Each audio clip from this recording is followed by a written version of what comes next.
Tonight we have the remarkable story of a man who says when it comes to Los Angeles, the CIA hasn't always played by the rules. The agency has dealt drugs throughout this country for a long time. If you don't like what's going on here, please now. It began to become apparent to me that guns were going one way and drugs were going another. The CIA has issued a blanket response to all of this, denying any involvement. My name is Mike Rupert, R-U-P-P-E-R-T. I did bring this information out 18 years ago, and I got shot at and forced out of LAPD because of it. I've been on the record for 18 years. We got on record everywhere we could so that if I did get killed, we would know. You know, somebody would know that somebody was saying something was wrong with CIA.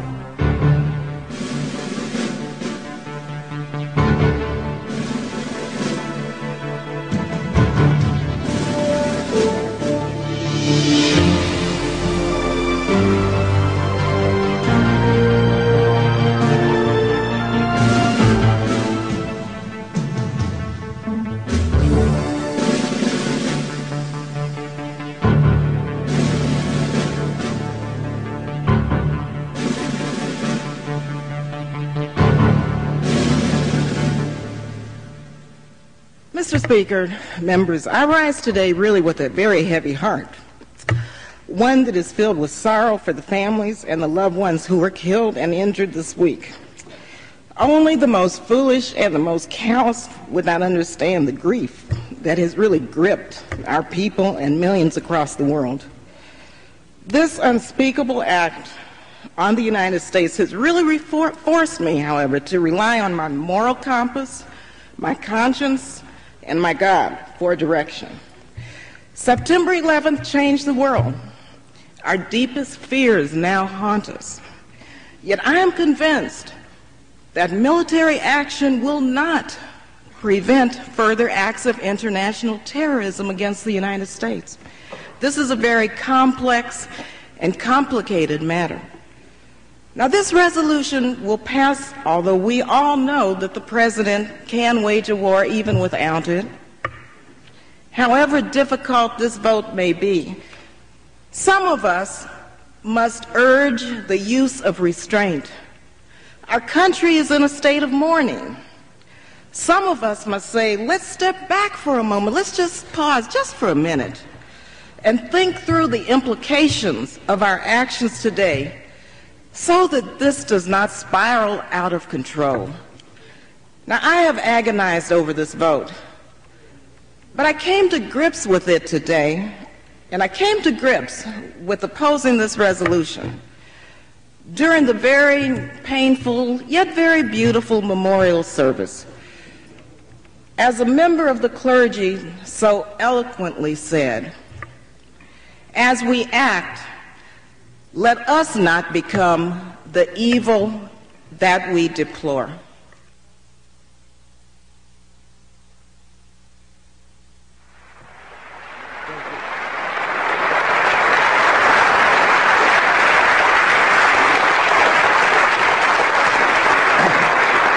Thank you, Demetrius, and thank all of you. I am unbelievably gratified to see so many people here tonight. I almost got up here and said, hi, my name is Mike, I'm an alcoholic, but I think I'm at the wrong meeting, I guess. We're going to talk about a lot of things tonight that are very difficult, a lot of things tonight that are very challenging, a lot of things that will test and try many of us in the months and the years to come. But we're going to have a certain approach to this, and it's the only kind of approach that I have found in 23 years that works when you're challenging a government that no longer serves the interests of the people. I'd like to start off by asking a question, like a show of hands. How many people in the room tonight believe that Lee Harvey Oswald was the lone gunman and solely responsible for the murder of John F. Kennedy? Show of hands. 2 hands, and they're both joking. How many people in the room tonight believe that the war that is now taking place and getting ready to move all over the world is solely the result of the attacks on the World Trade Center on September the 11th? Okay, all right, great. The approach that we're going to take tonight is very straightforward. I was, for some short period of time, not as much as I wanted to be, an investigator with LAPD. I worked narcotics, I was loaned to detectives, I worked a homicide table, I worked a burglary table and an auto theft table for a while. And there is a procedure that you follow when you are presenting evidence. There is a way that you structure evidence to avoid speculation, and there is a way to fight this government. And before we start into the details on September the 11th, I want to show you two dramatic examples. I have two short clips of video that I would like to show you. And if we can run the first one, this will set the tone for what we're going to talk about tonight and what we're not going to talk about tonight. For 38 years, as of November 22nd, just a few days ago, we have had a videotape showing clearly that John F. Kennedy was shot from the front and not the back, where the Warren Commission says that Lee Harvey Oswald was, up and behind to the right in the Texas School Book Depository. You look at this tape, and there is clear, convincing, incontrovertible evidence. Yet what good has it done us? What has it done to change the government? What has it done? What have we, meaning the American people, accomplished with this piece of video that shows his head moving backwards as a result of a bullet impact from the front of his head? It hasn't changed anything. I want you to bear that in mind, because I'm going to use the word "you" a lot tonight. And by you, I mean the American people. I'm talking to you as if I was talking to all 280 million people in this country. And I'm going to say some things that are going to be kind of backing you into a corner. And that is my direct intent. So some of the things we are not going to talk about tonight are speculations about the attacks on September the 11th. We are not going to talk about were there explosives in the building, were the planes piloted by remote control, any of those questions, because those are speculative questions that produce the same kind of results that we just saw on the tape. After 38 years, you can play that all you want, and it doesn't change anything. There are people who have been talking about the Oklahoma City bombing since it happened in 1995. We have videotape of U.S. military personnel machine gunning the Branch Davidians at Waco. We have proof up the galore. We're not here looking tonight for proof. We're not going to go home and have armchair discussions, because what's at stake now is our freedom. What's at stake now is our future. This is no more time to go home, and you'll see that before I'm through tonight. Now, there is another way to take on the government. There is another way to take on the lunacy of the mass media, and that is by using their own statements and their own evidence against them to prove that they are lying. Because if you're in this room tonight, you are probably already the choir.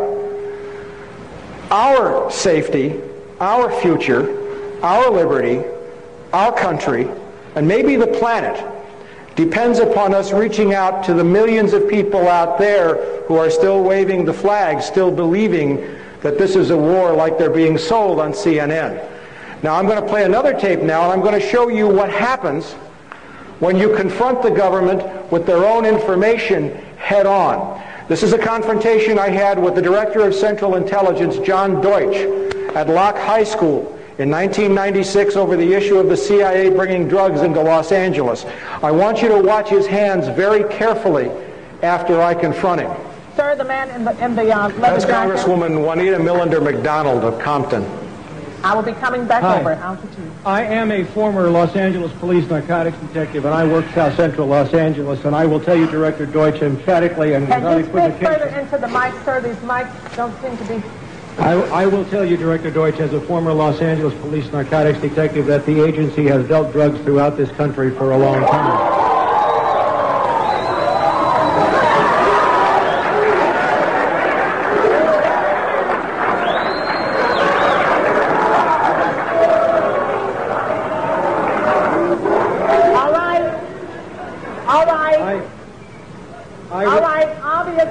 that is an answer for a lot of you. Now, can you please?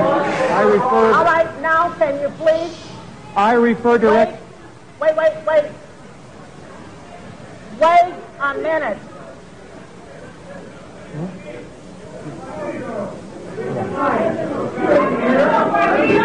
a minute.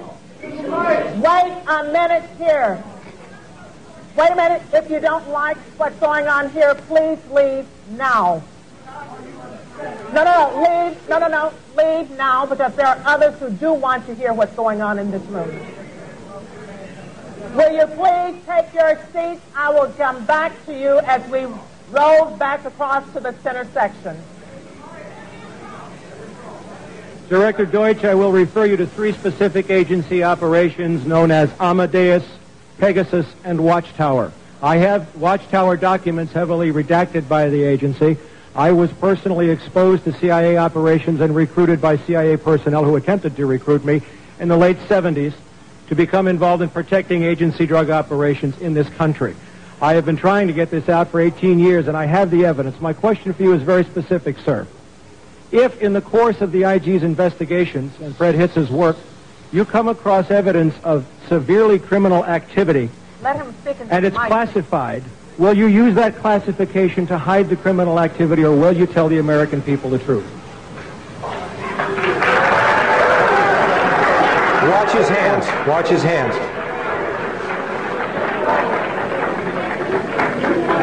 All right, you want to hear the response first from Congressman Julian Dixon and then from the director. Wait a minute. From York, I'm sorry, sir. I will allow the director to speak first and then Congressman Julian Dixon. If you have information about CIA illegal activity in drugs, you should immediately bring that information to wherever you want, but let me suggest 3 places. The Los Angeles Police Department. Gotcha.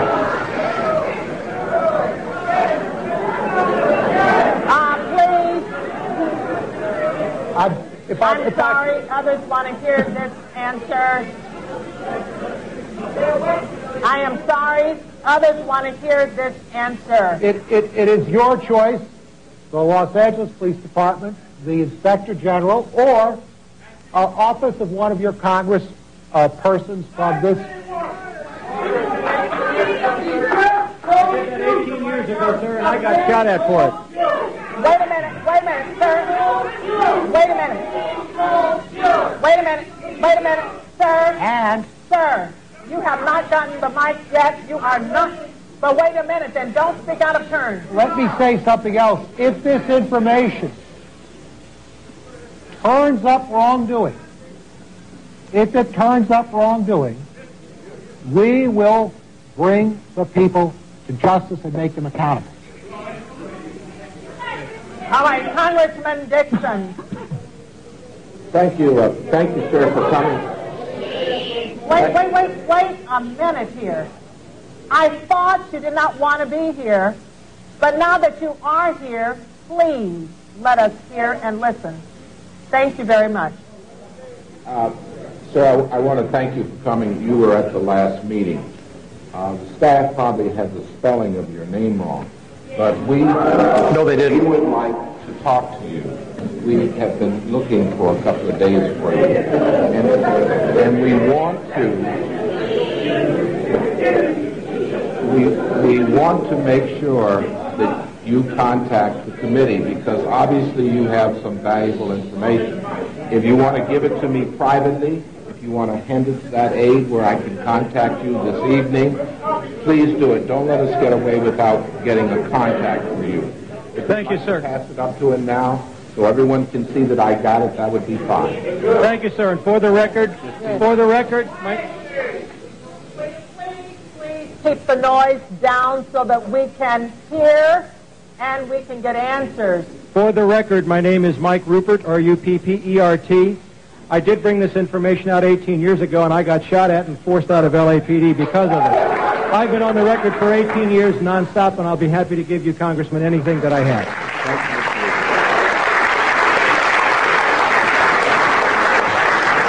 I have to tell you that that was probably the most fun I've ever had in my life. Although tonight may top that. If you can kill the blue on the VCR there. What happened after this was John Deutsch was guaranteed an appointment by Bill Clinton to become the next Secretary of Defense. My confrontation with John Deutsch cost him that appointment. My good friend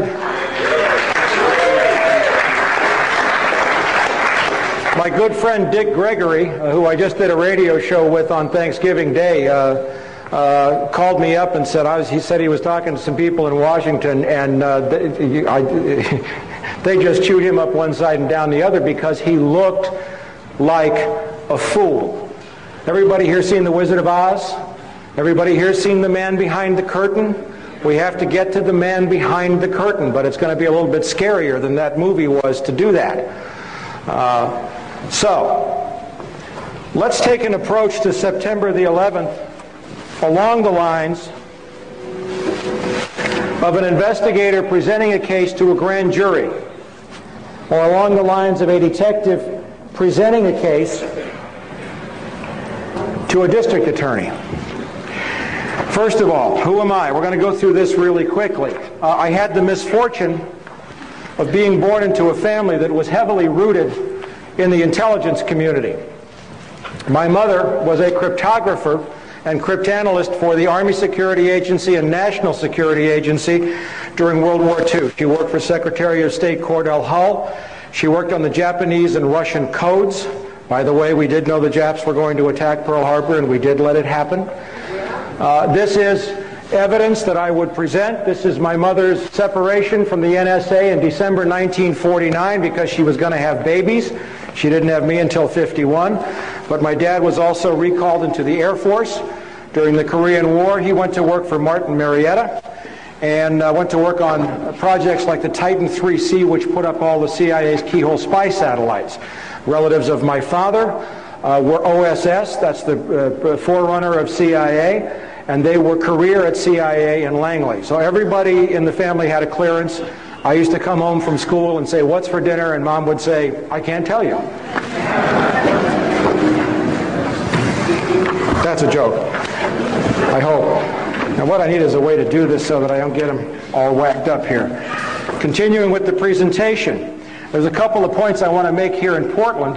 This is one of my rating reports from LAPD showing an outstanding rating, showing also that I have, especially in the field of narcotics enforcement and investigative procedures, I was loaned to Wilshire Division Narcotics several times and specialized in narcotics. I was even sent to a training school by the U.S. Department of Justice and the DEA, which I attended. You don't get that for writing parking tickets. And the reason why I say this is because the ranking member of LAPD in the room that day when I confronted John Deutsch told Ted Koppel that I had never worked narcotics. And that got me pulled from a live interview with Ted Koppel. The ranking member of LAPD in the room that day was Deputy Chief Mark Croker.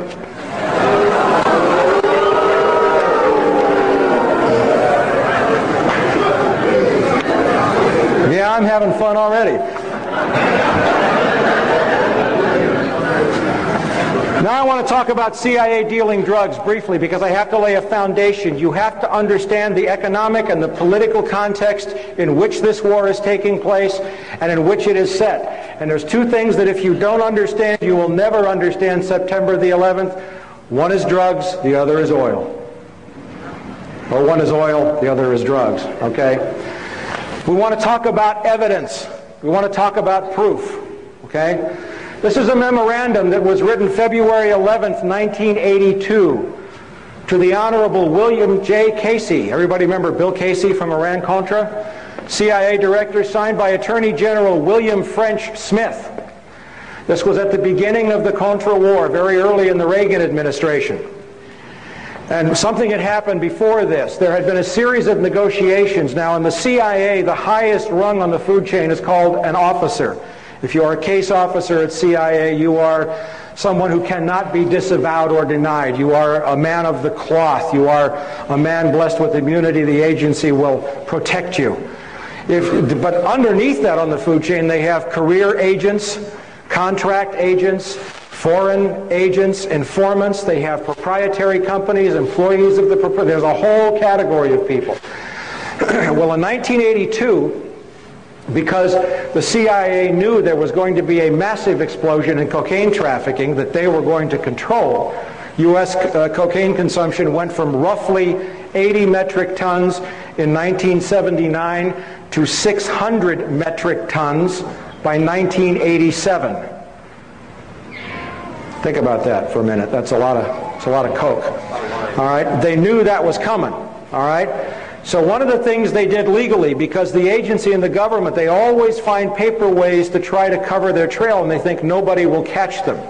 One of my favorite lines of all time, and for the first 100 of you who got here, you got a free copy of my last issue of From the Wilderness, is from Alan Dulles, who, when the Warren Commission report was released, however many volumes there were, and you read those volumes and you know that Lee Harvey Oswald didn't kill John Kennedy. And Alan Dulles said, the American people don't read.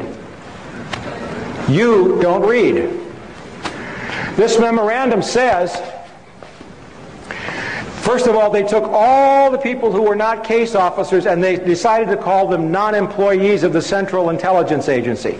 There's a federal law stating that if a federal employee breaks a federal law, you have to report him.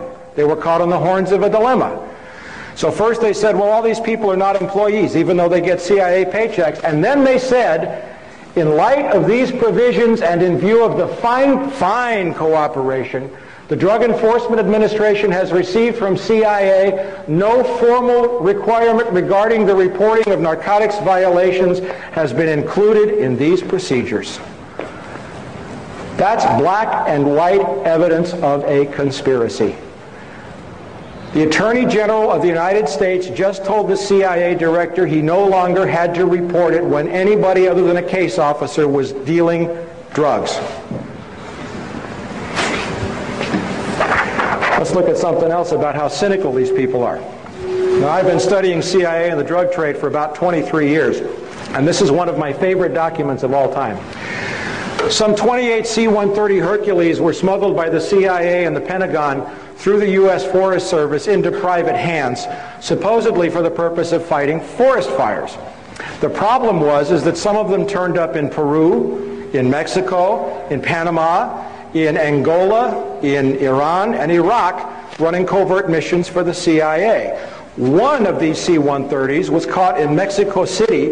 Aeropostal de Mexico had it, with $1 billion worth of cocaine on board. The Forest Service, having let these airplanes out, found itself in a kind of embarrassing position. So they had their lawyers work on it, and notice the last sentence. DOD is the Department of Defense. Apparently, DOD thinks that by having the Forest Service as the intermediary, if any future aircraft are used in drug smuggling, the Forest Service and not DOD will suffer the adverse publicity. They don't care about stopping it, they care about who's going to take the blame. It is possible to nail these people, but you have to know how to approach. The main reason why the CIA deals drugs is for one reason and one reason only. It's not to fund covert operations. The main reason is not to weed out the gene pool, although I will tell you, and I have proven that blacks have been deliberately targeted, but the CIA brings in more drugs than all the African Americans could use in this country. The main reason the CIA deals drugs is to support the U.S. economy. Let's take a look for a second. I don't know if you can read this in the back, but I'll call the names out. We're going to see something that's very unusual here. The National Security Act of 1947 created the CIA. It was written by a man named Clark Clifford, who was a longtime aide to Harry Truman. Okay? Clark Clifford's profession was he was a Wall Street banker and lawyer.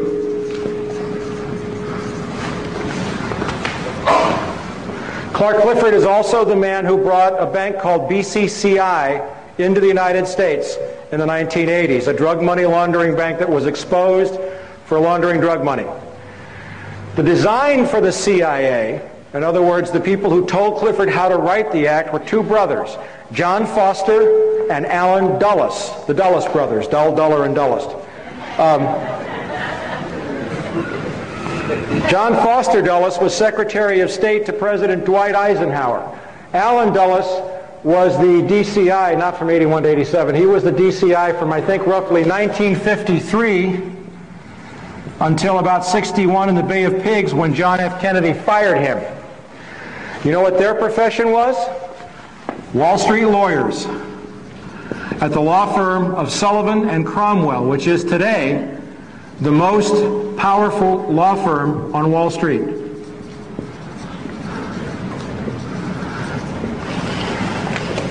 Bill Casey, the man we just saw the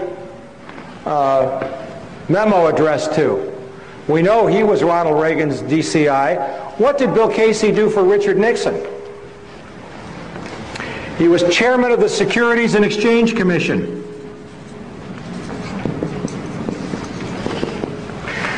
Stanley Sporkin, one of my favorite turkeys, was CIA General Counsel during the 80s. He used to email back and forth with Oliver North. Dear Stanley to Ollie, Stanley to Ollie. It was very funny.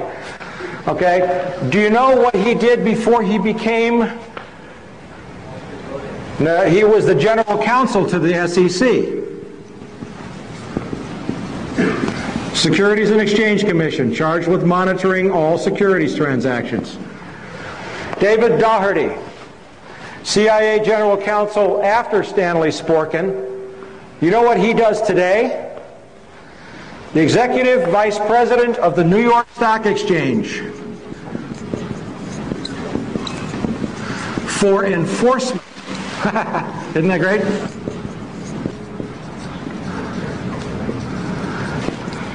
And then we have a gentleman by the name of A.B. Buzzy Krongard, and we're going to hear a lot about Buzzy Krongard tonight.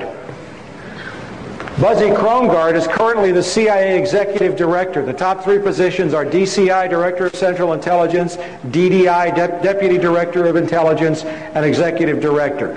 Buzzy Krongard was, until 1998, the head of an investment bank called A.B. Brown. A.B. Brown is involved in insider trading connected to September the 11th. He's a Wall Street banker.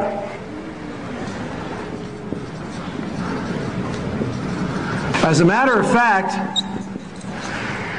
6 out of 7 of the first deputy directors of intelligence came to CIA from Wall Street. The mission of the CIA is to control money and cash flow for the benefit not of you and me, but for the benefit of the banks and the stock brokerage houses and all of the interests that control U.S. politics. Now, the U.S. economy is in deep trouble. But the level of criminality in this government and in this country has become so overt in the last 2 years that the stink is becoming hard for people to ignore. This is a story from the Associated Press, June 27th, 1999. New York Stock Exchange chief, that's a guy by the name of Dick Grasso, hops on an airplane in New York City and flies to Bogota, Colombia, hops in an armor-plated limousine and drives up to the foothills in the mountains that are occupied by the FARC guerrillas, who occupy a third of Colombia. They tax the cocaine. Everybody in Colombia deals drugs. But what did he ask them to do? He asked the FARC guerrillas to invest their drug profits in Wall Street. There's an AP story right there. He didn't say stop dealing drugs, it's bad for our kids. He said, let us manage your drug money. The FARC said, we think we would rather keep our money in Colombia for the benefit of Colombians. Why should we send it to New York? And what happened a year later was Bill Clinton announced Plan Colombia. And don't get me wrong here, Colombia is on the list of countries where this administration is planning to go to war because there's also oil there. All right. Still laying a foundation, but we're getting ready to move into September 11th. Let's look at a little history of the Bush family.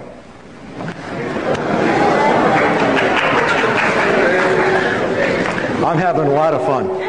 Okay. This is from a book called The Unauthorized Biography of George Bush, which is an extremely well-researched book. And everything that they put in here is sourced. If we go to George Herbert Walker Bush's father, Prescott Bush, he was the managing director of a firm called Brown Brothers Harriman during the 30s and 40s. Brown Brothers Harriman financed Adolf Hitler before and during World War II. Brown Brothers Harriman got involved with the Hamburg steamship line. They got involved with a number of companies and front organizations that channeled money directly to Adolf Hitler, and they did not stop that relationship when the war began. As a matter of fact, one particular firm, it was a bank affiliated, it was the Union Bank, affiliated with the Thyssen, that's T-H-Y-S-S-E-N, Steel Trust, managed by Prescott Bush, produced 50.8% of Nazi Germany's pig iron, 41.4% of Nazi Germany's universal plate, 36% of Nazi Germany's heavy plate, 38.5% of Nazi Germany's galvanized steel, 45.5% of Nazi Germany's pipes and tubes, 22% of Nazi Germany's wire, and 35% of Nazi Germany's explosives. It was so egregious and offensive that we find that in 1942, under the Trading with the Enemy Act, the U.S. government took over the Union Banking Corporation, in which Prescott Bush was a director, and they seized the assets. That's our current president's grandfather. Now, we know that our current president's father went out of his way to arm Saddam Hussein. How many people remember Iraqgate? I have an excellent story on that. There's monstrous, wonderful sourcing on the fact that George Herbert Walker Bush created the enemy which he fought in 1991. And so it is currently with Osama bin Laden. Now, how important is drug money? The International Monetary Fund published a report in January of this year showing that $1.5 trillion with a T, a year is laundered through the World Banking System. Of that, according to Le Monde and according to the U.S. Department of Justice, it's very safe to say that $500 billion to $600 billion of that is directly the result of the drug trade. Why is drug cash important? How many people here have a credit card? All right, now I want you to be real truthful when you answer this. When you open your credit card bill every month, what do you look at first? I want everybody to look first at the total balance owing on the card. Raise your hand. How many of you look first at the minimum monthly payment required? How many of you pay your credit cards off in full every month? I'm impressed. The point is that the United States economy, and I was at an economic conference in Moscow in March of this year, has derivatives. Derivatives are anything that's not related to anything of value. It's like stock futures, it's calls, it's puts, it's options. It has a derivatives bubble of $300 trillion. 20 trillion of that alone is connected to J.P. Morgan Chase, which is about ready to go under thanks to Enron. And watch that very closely, okay?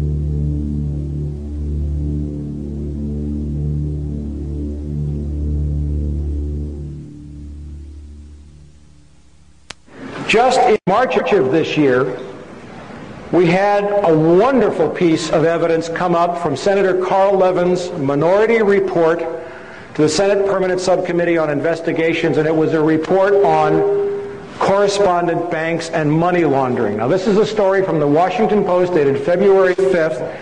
It says, inattention and disinterest by U.S. banks in screening the foreign banks they take as clients has allowed rogue foreign banks, not rogue, and their criminal clients to carry on money laundering and other criminal activity in the United States and to benefit from the protections afforded by the safety and the soundness of the U.S. banking industry, said Senator Carl Levin of Michigan. Specifically mentions J.P. Morgan Chase. On the next page, 4,000 offshore banks to launder money into the United States, $1 trillion laundered annually. That's conservative. Money laundered in which the Clinton administration declared a national security threat. Not true. It's a national asset as far as Wall Street is concerned. Carl Levin said $500 billion moved through the U.S. banking system in drug money every year. That's liquid cash. And you want to know how important liquid cash in this world? There's a saying. One of my dear friends and colleagues and mentor, Catherine Austin Fitz, is a former Assistant Secretary of Housing. She was a managing director of Dillon Reed on Wall Street. She says cash flow is everything. And in an economy that's on the verge of a major implosion, without cash flow, the crash is guaranteed. Now, CIA's role is to make sure that as much of that drug money comes through the U.S. economy as possible.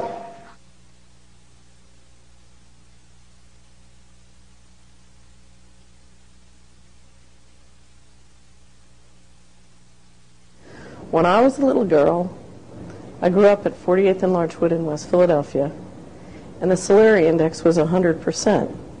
The Solari index is the index that I use to describe the well-being of a neighborhood. It's the percent of people in a neighborhood who believe that a child can leave their home, go to the nearest place to buy a popsicle, and come home alone safely. It was unthinkable that a child wasn't safe at 48th and Larchwood in West Philadelphia in the 1950s. The Solari index was 100%, and the Dow Jones index was probably about 500. Today, it's reversed. The Dow Jones index is very high at about 10,000, and the Solari index is at very low in West Philadelphia and very low throughout the United States. And why is that?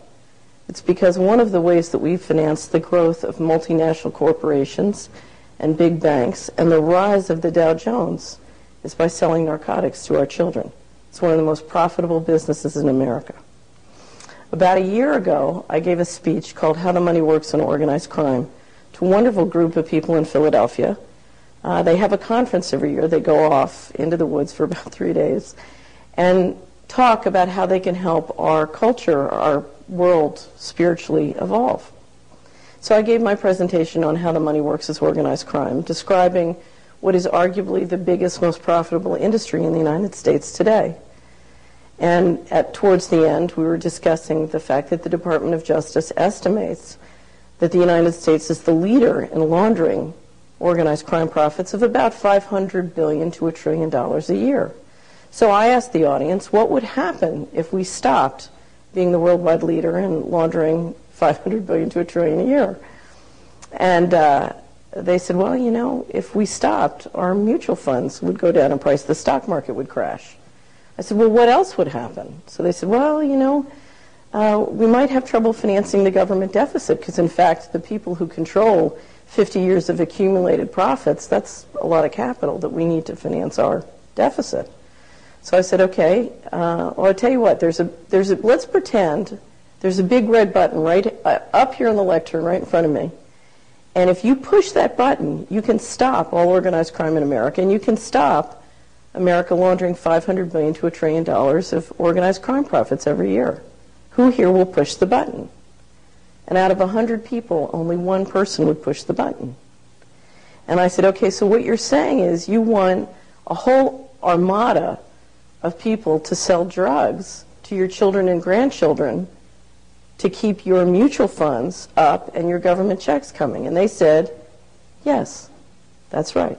Now, there are many ways to change that. There are many ways to re-engineer our financial system and our resources so that the Solari Index and the Dow Jones can be friends.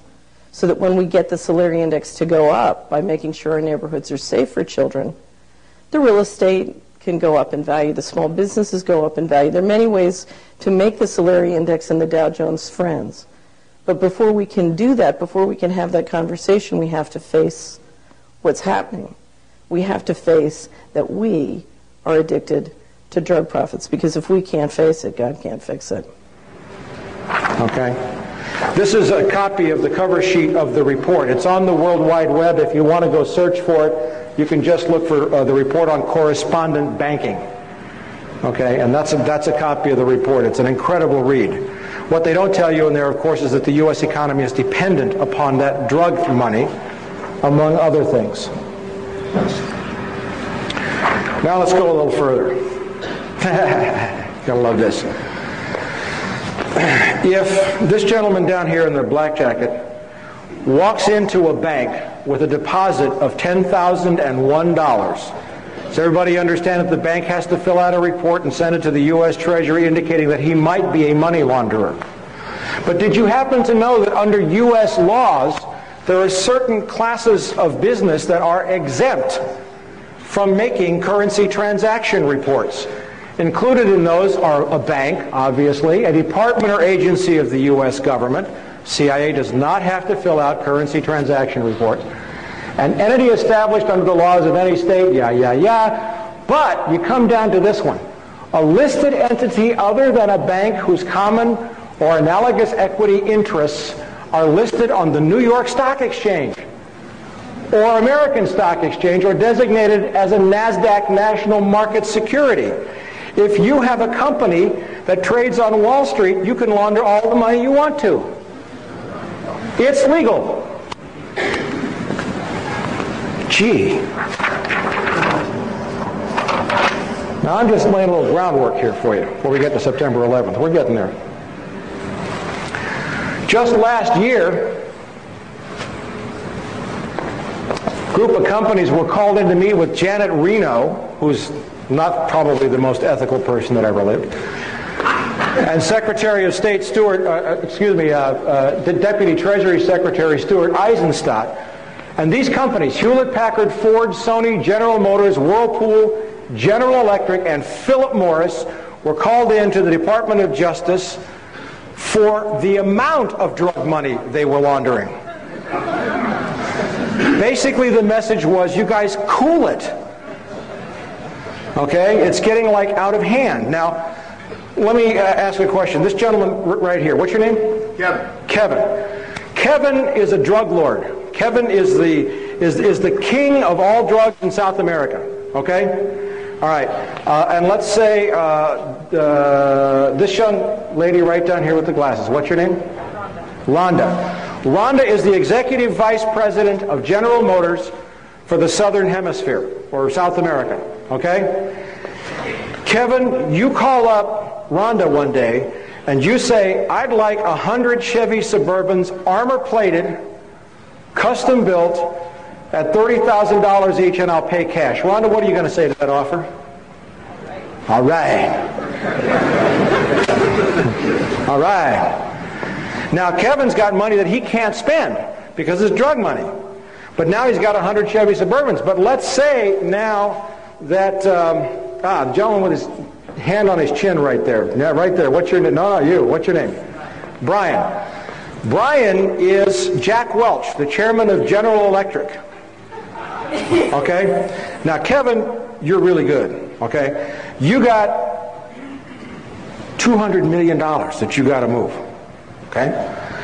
So you call up Jack Welch's assistant, special accounts assistant. You say, I'd like to open in South America Kevin's Appliances.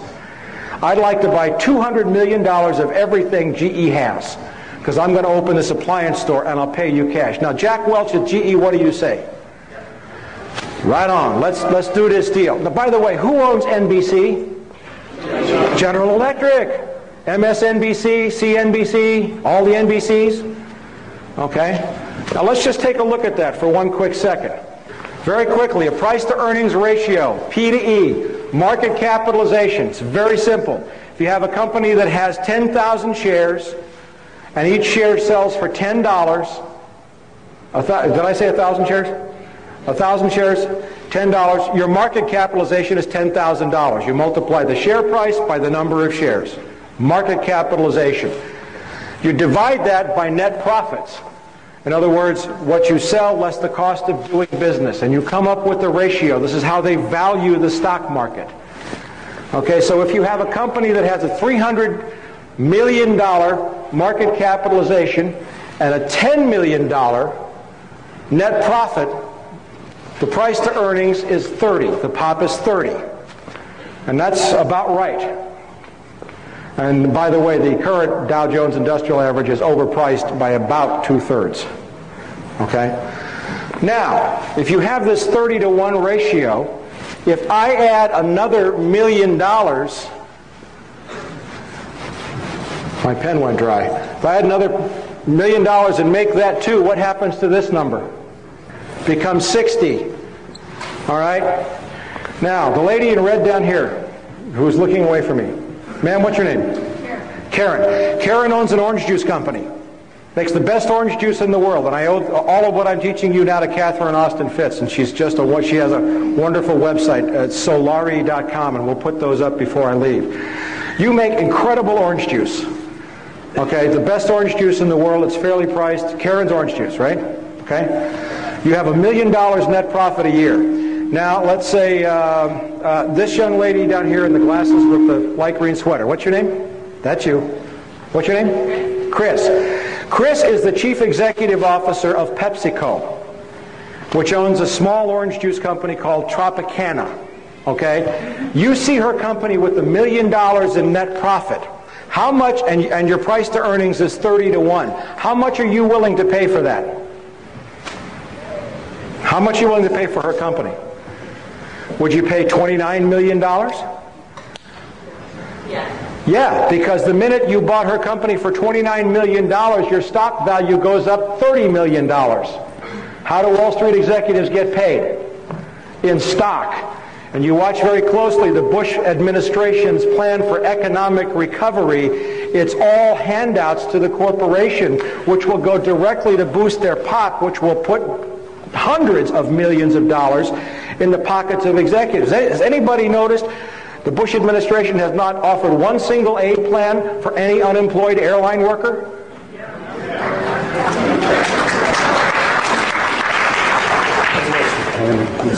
All right, let's get down and dirty here. Oh, one more thing. Remember that guy John Deutsch that I had fun with? Okay, well, right now he's on the board of directors of Citibank, along with the former executive director of the CIA, who is not on the board, but she's very highly placed executive, Nora Slatkin. John Deutsch, of course, is as crooked as the rest of them. Also on the board of Citibank is a guy named Robert Rubin, former U.S. Secretary of the Treasury. Yes, thank you. He deserves all the hisses he can get. Well, in May of this year, Citibank announced a $12 billion cash purchase of a Mexican bank called Banamex. Second largest bank in Mexico, also a documented, and I mean documented, drug money laundering bank that was exposed in a Mexican newspaper. Roberto Hernandez, this is him, gets a seat on Citibank's board of directors, and yet this is what's going on his property. He owns thousands of acres near Cancun in Mexico. The locals call it the Cocaine Peninsula. There's hundreds of photographs. He lost 2 lawsuits in Mexico, and then my friend Al Giordano, who publishes a great website called www.narconews.com, wrote a great story about the Mexican paper stories, and Hernandez sued Giordano in New York, and he's going to lose that lawsuit, by the way. Al Giordano's a brave journalist.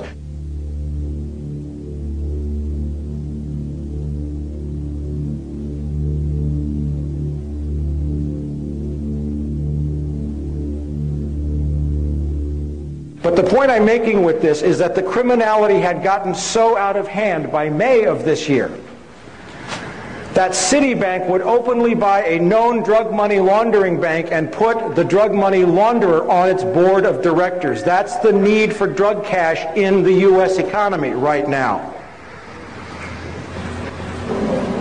By the way, Citibank's record of involvement in drug money laundering is extremely well documented in the Wall Street Journal and the New York Times. It laundered some, I think, $300 or $400 million for Raul Salinas de Gortari, the brother of the former Mexican president.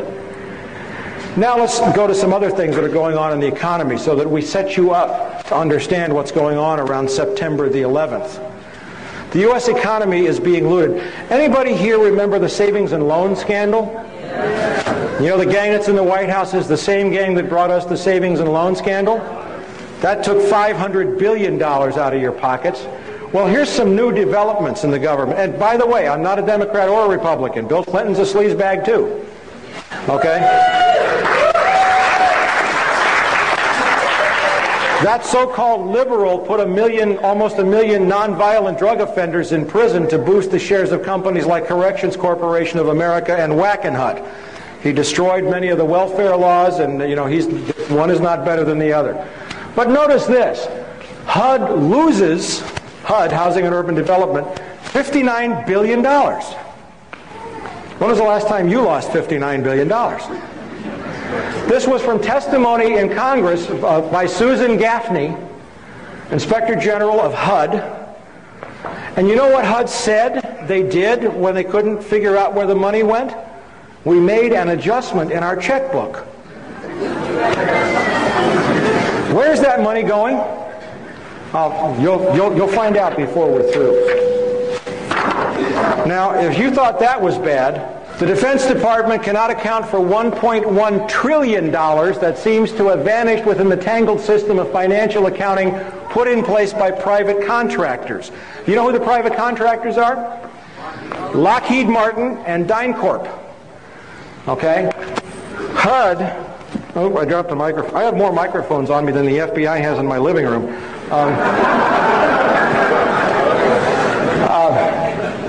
This is from a very great reporter, a very courageous woman who had served on Capitol Hill for many years and became an investigative reporter named Kelly O'Meara, who writes for the Washington Times Insight magazine. I know it's owned by Moon, but Kelly does fabulous work, and she's written a great piece on civil rights after the September 11th attack. The point is that $4.4 trillion in adjustments to the Pentagon books had to be cooked to compile the required financial statements, and that $1.1 trillion of that amount could not be supported by any reliable information. All right, now, there's one thing I got to do before we get to September the 11th and what's happening since. It's easy to say that this is a war about oil, and you're going to know more about it than you did when you came in here when you leave. The entire world economy is on the brink of a major collapse. 2 days before the attacks on the World Trade Center, I issued an emergency bulletin to all of my subscribers. And by the way, there's a table over here, and those of you who would like to subscribe, we have the information there for you. I'll put a website up. We also have videotapes of a lecture on Wall Street's War for Drug Money, which is like 2 hours on what I did with the economy that I gave at the USC School of International Relations last December. And we have those tapes over there. I think Chris Milligan's over there somewhere. Chris, wherever you are. But I issued a bulletin saying that we were on the brink of an economic collapse that would make 1929 look like a picnic. And in the 3 weeks prior to the attacks, the Dow had dropped almost 900 points. Now, what we have seen since then, and you must understand this clearly, is that the Dow's so-called resurrection to close to 10,000 points is strictly the result of a massive infusion of cash from the U.S. Treasury, which is your cash, which is being given to the corporate executives and not to the people who have been laid off. And every time you see the Dow go up, you'd better believe that another 10,000 people have lost their jobs. We are also in a global financial crisis that began in 1998 with the collapse of the bond markets and hedge fund derivatives, the money laundering investigations, and the mega mergers in the financial industry. The war buildup after September 11th is now shifting resources from domestic needs to the defense establishment. This fulfills a Bush-Cheney campaign promise to boost defense spending. But it is not sustainable for a number of reasons. And then this brings us into the issue of oil briefly, and we'll get into this more later. and basically is that oil production in the world is peaking. The last untapped major oil fields in the world are in two places, actually. First, Central Asia, and we'll get into that in depth. And second, guess where? In Colombia. Okay? And this is now a war, and this is now a moment in human history when the age of oil is nearing its end, because world population and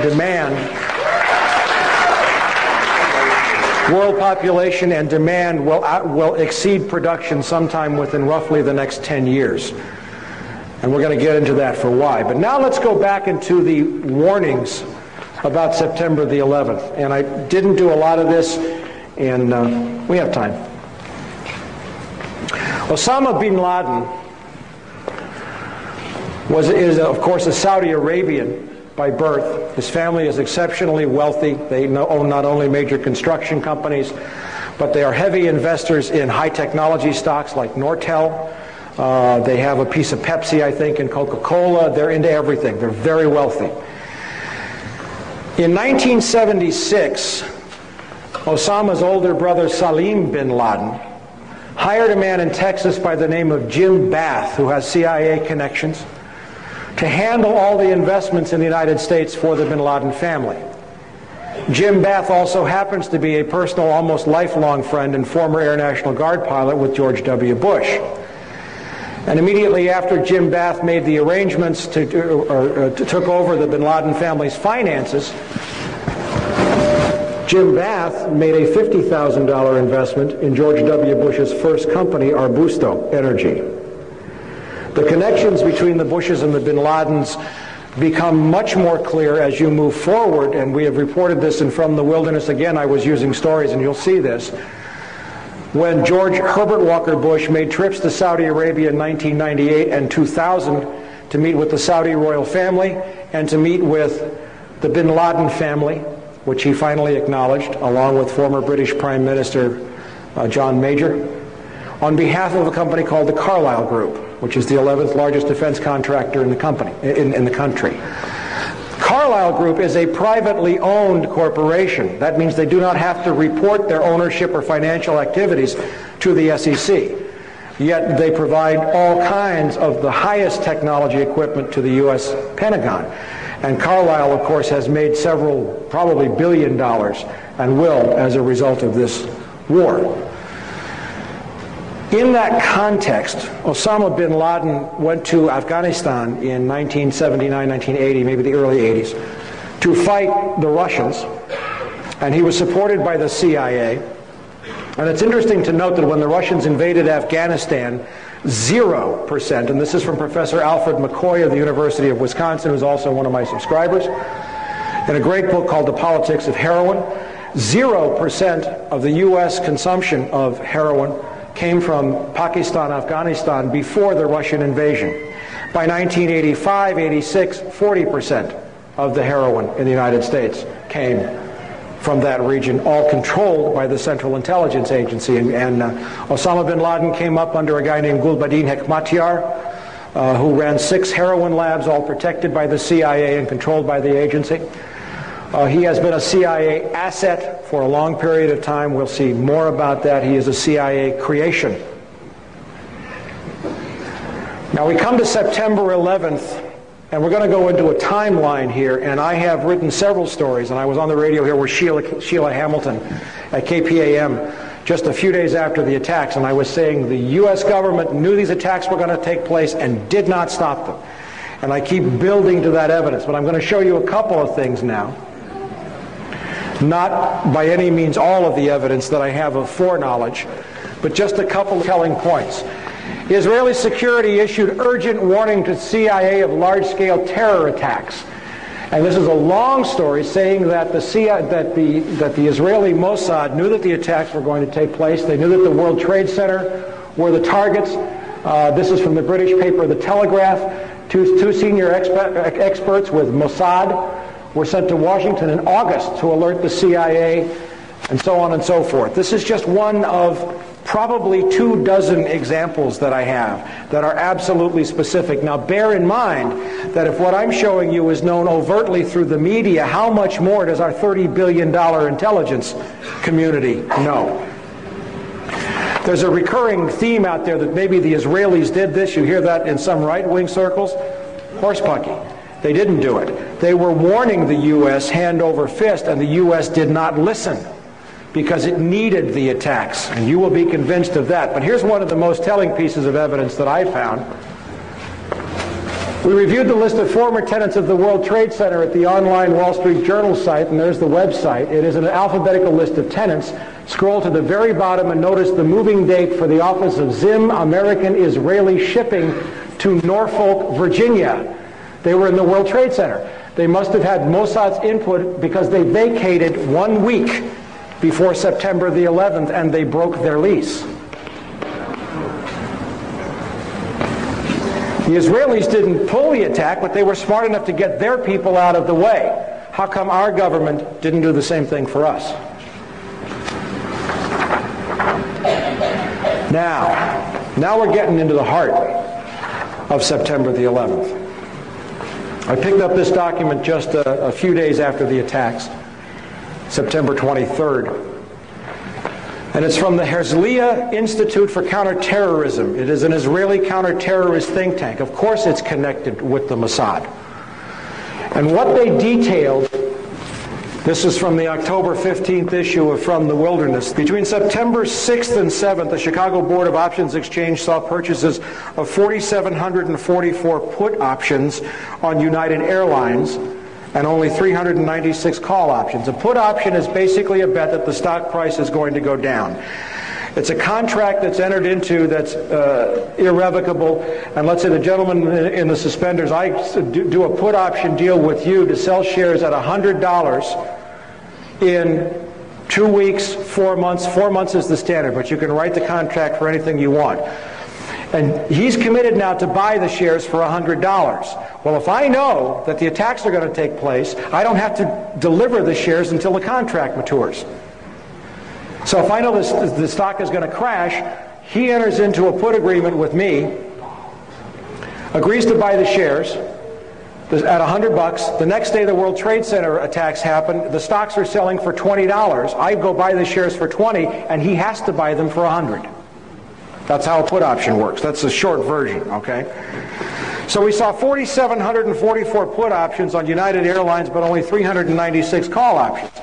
On September the 10th, 4,516 put options, same deal, were placed on American Airlines, bought on the Chicago Exchange, compared to only 748 calls. There were no other similar trades on any other airlines. And this level of put options was like 600 to 1,200% above normal for United and American Airlines. Now, just these trades alone, there were also put options placed on Merrill Lynch, which had 22 floors. Morgan Stanley had 22 floors, and Merrill Lynch had an offices near. Both were heavily impacted.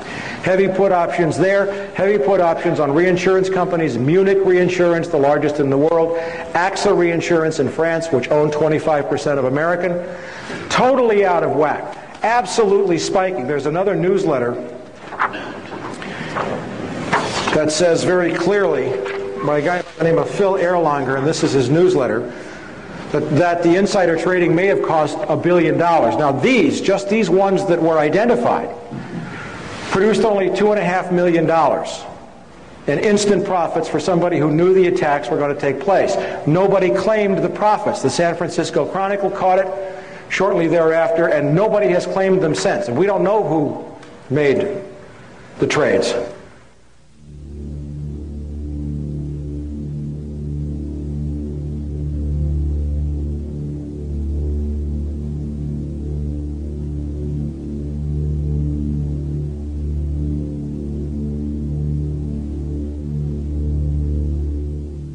But what did the Herzliya Institute for Counterterrorism tell us?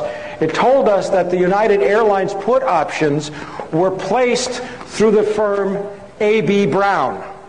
Do you remember A.B. Brown?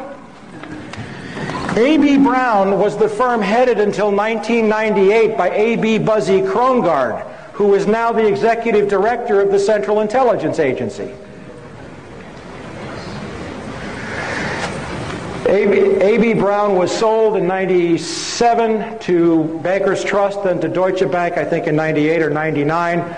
It was an offshoot of Deutsche Bank.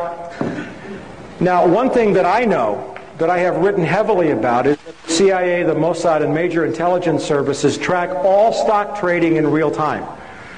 On my website, you'll see stories about Promise software, and it's very long to go into, but it's a very sophisticated software.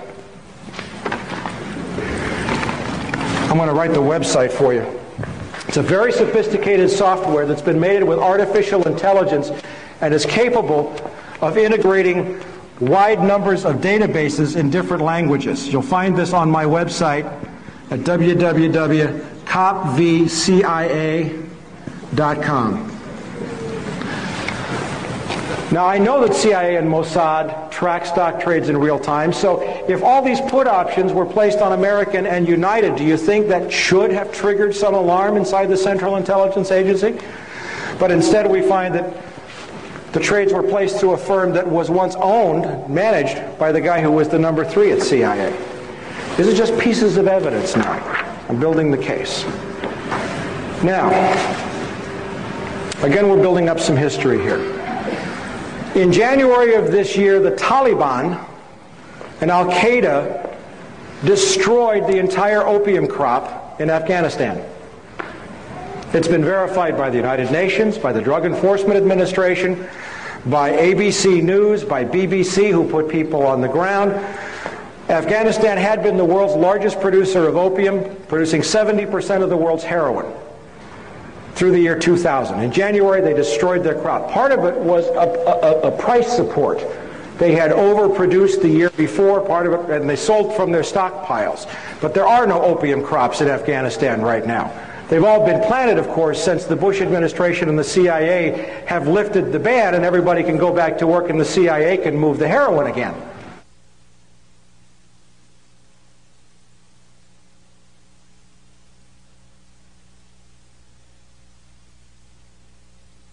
Something that is not being reported in the U.S. press, but is getting quite wide coverage in England and in Europe, and that is that the result of our backing the Northern Alliance in Afghanistan this year is to restore a heroin flow which would otherwise have been halved or more in the world, because the Taliban not only announced that they were going to outlaw planting, but their decree works. There was no Taliban opium planted last year.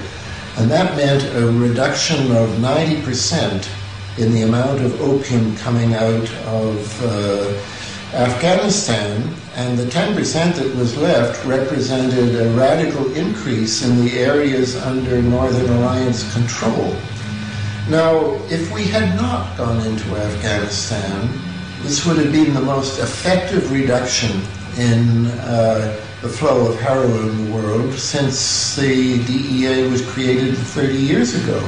But by going into Afghanistan, backing the Northern Alliance, we've now chased the Taliban out, and in all kinds of provinces where the farmers had started to plant wheat, they're now plowing up their fields and putting in opium instead.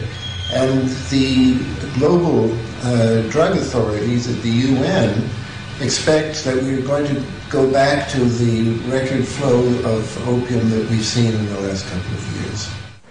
But we heard right after the attacks on September 11th, Tony Blair saying, we will bomb the poppy fields. Well, there are no poppy fields. They destroyed their crops. I was in Moscow, Russia in March of this year, and I found out that Uzbekistan, and we're going to get to Uzbekistan in a minute, was awash in a sea of poppies. And what did I find also was that companies like Southern Air Transport, Evergreen, and other CIA-connected affiliates had been flying into and out of Tashkent. The CIA had been setting up operations. There were proprietary companies all over the place in Uzbekistan. So now we have the destruction of an opium crop, which does what? It takes cash out of the world's banking system. In conjunction with a stock market bubble, in conjunction with world oil prices or world oil production diminishing, and a huge bubble on Wall Street. Now we come to, this is just from recently, of course. This is from the October 5th. Afghan rebels, that's the Northern Alliance, our good friends. The Northern Alliance, who actually dominate the opium trade from the north of Afghanistan. Okay, now we've seen the recent stories saying that the poppy farmers are absolutely rejoicing because they've gone back to planting. So now we come back to the oil and drugs. There's an old saying, God equals gold, oil, and drugs. Testimony from February 12, 1998 in Washington, D.C. before the House International Relations Committee by John Maresca, Vice President of International Relations for UNICAL, which had been planning to build a pipeline for some time from the Central Asian oil fields of Tajikistan, Kyrgyzstan, Uzbekistan, all the stands, across Afghanistan, down to the Pakistani coast. It's a distance of about 1,500 miles. To a terminal where U.S. tankers would take the oil and gas and ship it to China and Japan, the largest emerging markets in the world. China's in the middle of a huge oil crisis, and the U.S. Wall Street is pouring money into China hand over fist. And he says in this, construction cannot begin construction until an internationally recognized Afghanistani government is in place. A recent study for the World Bank states that the proposed pipeline for Central Asia across Afghanistan and Pakistan to the Arabian Sea would provide more favorable netbacks, that's money in your pocket, folks, to oil producers. That's his testimony. Now, UNICAL put the pipeline on hold in 1999. They also hired a guy named Henry Kissinger to consult for them, which explains why Afghanistan has never been listed as a sponsoring terrorist nation. Isn't that strange? The head of all the terrorists in the world, and the biggest country, has never been listed?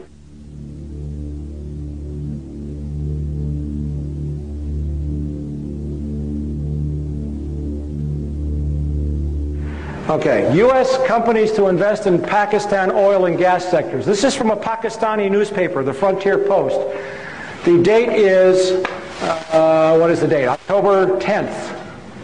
And what this says, now October the 10th is after we've gone to war, after the attacks on World Trade Center, after we know, is anybody surprised at how quickly we kind of won in Afghanistan? Okay. Well, the war's been planned for 4 years, and I'm saving the best for last, but the U.S. ambassador to Pakistan met with the Pakistani oil minister and briefed the ambassador on the proposed Turkmenistan-Afghanistan Pakistan gas pipeline, and said that this project opens up new avenues of multidimensional regional cooperation, particularly in view of the recent geopolitical developments in the region. Gee, the pipeline that was blocked is now back on full tilt just days after we started the bombing. Suspicious. Okay, maybe I haven't convinced you of everything, but we're just getting warmed up now. This is how Afghanistan went unlisted as a terrorist sponsor. This is the story that I found, and it says right here, UNICAL hired former State Department insiders, former Secretary of State Henry Kissinger, former Special U.S. Ambassador John, the guy was also, I didn't see that, the UNICAL guy was also a special ambassador, and Robert Oakley, a former U.S. ambassador to Pakistan. You're going to love where Henry Kissinger turns up on this, by the way. All right, this is one other thing about Kissinger. Chinese oil firm picks Kissinger as advisor. This is from November 4th, thank you. The Chinese National Offshore Oil Company has hired Henry Kissinger to head its foreign advisory board. Now Kissinger's got the Pakistan end and he's got the China end of this oil pipeline. Who does Henry Kissinger front for? Rockefeller. Very good. David Rockefeller. Who's that? Zbigniew Brzezinski. Zbigniew Brzezinski was counselor for strategic and international studies, professor of American foreign policy at Johns Hopkins, national security advisor to President Jimmy Carter, trustee and founder of the Trilateral Commission, member of the Council on Foreign Relations, international advisor to several major corporations, associate of Henry Kissinger, also worked for Ronald Reagan in intelligence capacities. Co-chairman of the Bush National Security Advisory Task Force in 1988. What a guy. Zbig. Now, if you want to get really, really, really, really angry, go buy this book. It's called The Grand Chessboard. American Primacy and Its Geostrategic Objectives. Written by Zbigniew Brzezinski in 1997. I'm going to read you some quotes from that book.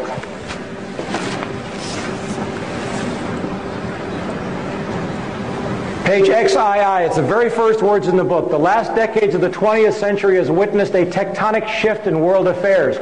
For the first time ever, a non-Eurasian power has emerged not only as a key arbiter of Eurasian power relations, but also as the world's paramount power.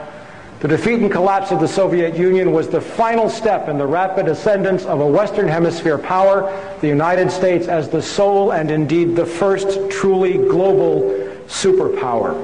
Page XII, it's in the preface. But in the meantime, he says, it is imperative that no Eurasian challenger, Eurasia is everything in between roughly east of Germany all the way to the Pacific Ocean, south through the Indian subcontinent, includes the Middle East.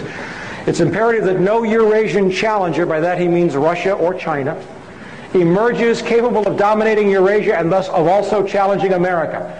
The formulation of a comprehensive and integrated Eurasian geostrategy is therefore the purpose of this book, Geostrategy, Eurasia. The attitude of the American public toward the external projection of American power has been much more ambivalent. The public supported America's engagement in World War II largely because of the shock effect of the Japanese attack on Pearl Harbor. It gets worse. For America, the chief geopolitical prize is Eurasia. Now a non-Eurasian power, that's us, is preeminent in Eurasia, and America's global primacy, isn't that arrogant? America's global primacy is directly dependent on how long and how effectively its preponderance on the Eurasian continent is sustained. What he's saying is that if the U.S. wants to stay top dog, we have to control Eurasia. America's withdrawal from the world, or because of the sudden emergence of a successful rival, would produce massive international stability. It would prompt global anarchy.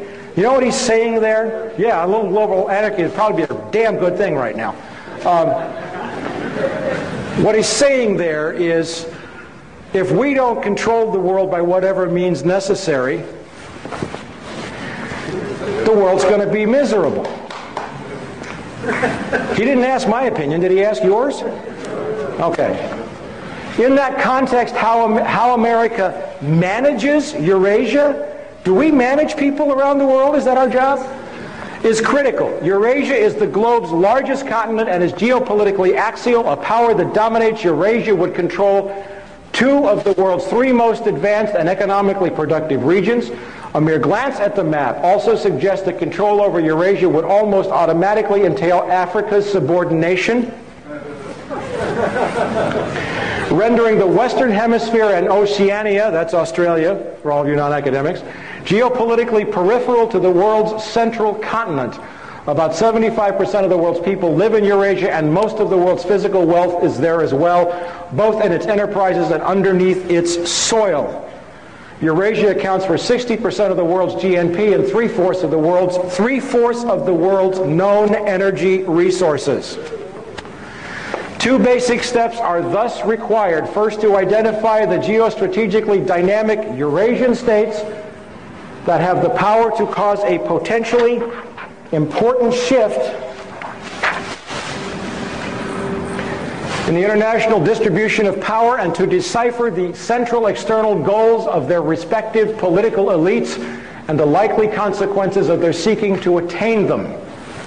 Second, to formulate specific U.S. policies to offset, co-opt, and or control the above. The man is talking about co-opting, controlling, managing, subverting nations and peoples and economies. To put it in a terminology that harkens back to the more brutal age of ancient empires, the three grand imperatives of imperial, listen to this, of imperial geostrategy are to prevent collusion and maintain security dependence among the vassals, to keep tributaries pliant and protected, and to keep the barbarians from coming together. That's on page 40. I'm telling you, you got to buy the book. Now we get really serious. On page 95, Uzbekistan, with its much more ethnically homogeneous population of approximately 25 million and its leaders emphasizing the country's historic glories, has become increasingly assertive in affirming the region's new post-colonial status. He saw the first step in this as diminishing the ability of Russia to reassert the dream of the Soviet Union. All the stands in Central Asia were once part of the Soviet Union. The borders were drawn arbitrarily by Lenin and Stalin. And he saw one of the most important steps was to prevent Russia from asserting any control in the region, which we did. You know how we did it? Over the last decade, thanks to Goldman Sachs, the Harvard Endowment, the U.S. Treasury and the Federal Reserve, the World Bank, we looted $300 billion out of the Russian economy. $300 billion. I was there. The Russian population was, what, 64 million at the fall of the Soviet Union. The population of Russia is today 145 million. In another 10 years, it will be 130 million. The average life expectancy of a male in Russia has dropped to 48 years. Thanks to the economic devastation, the ruin we visited on their economy, it was a deliberate plan to weaken Russia so that it couldn't challenge our move into Eurasia a decade later. It helps if you see this on the map.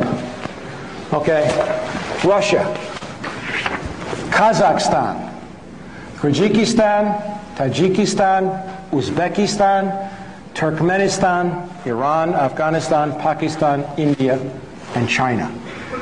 Now, the proposed oil route is from here to here, 1,500 miles. China can't build it because it's 5,000 miles, and they don't have the technology to build it.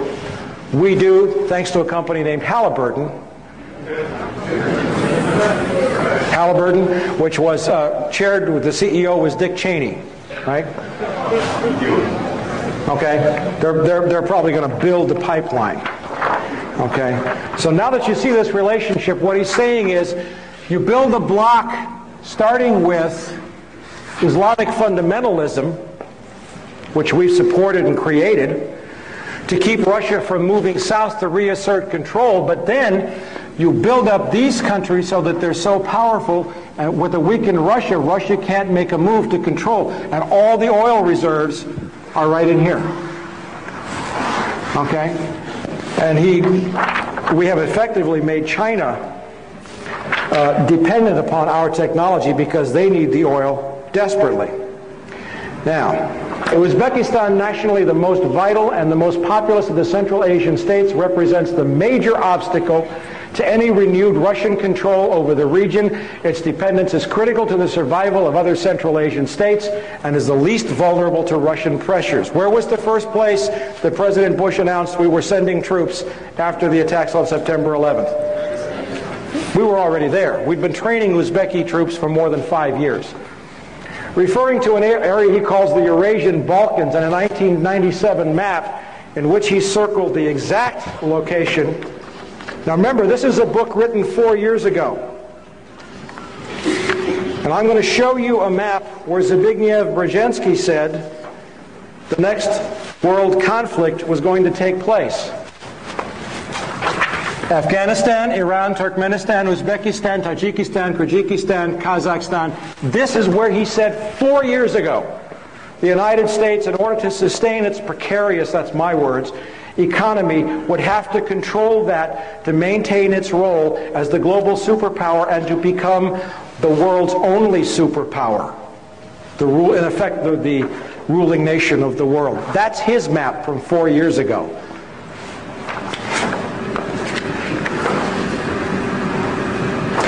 Referring to an area he calls the Eurasian Balkans, and a 97 map in which he circled the exact location of the current conflict, describing it as the central region of pending conflict for world dominance, Brzezinski writes, moreover, that the Central Asian republics, are of importance from the standpoint of security and historical ambitions to at least 3 of their most immediate and more powerful neighbors, namely Russia, Turkey, and Iran, with China also signaling an increasing geopolitical interest in the region. And he really lets his hair down. More important as a potential economic prize, an enormous concentration of natural gas and oil reserves is located in the region, in addition to important minerals including gold. Didn't know about the gold, did you?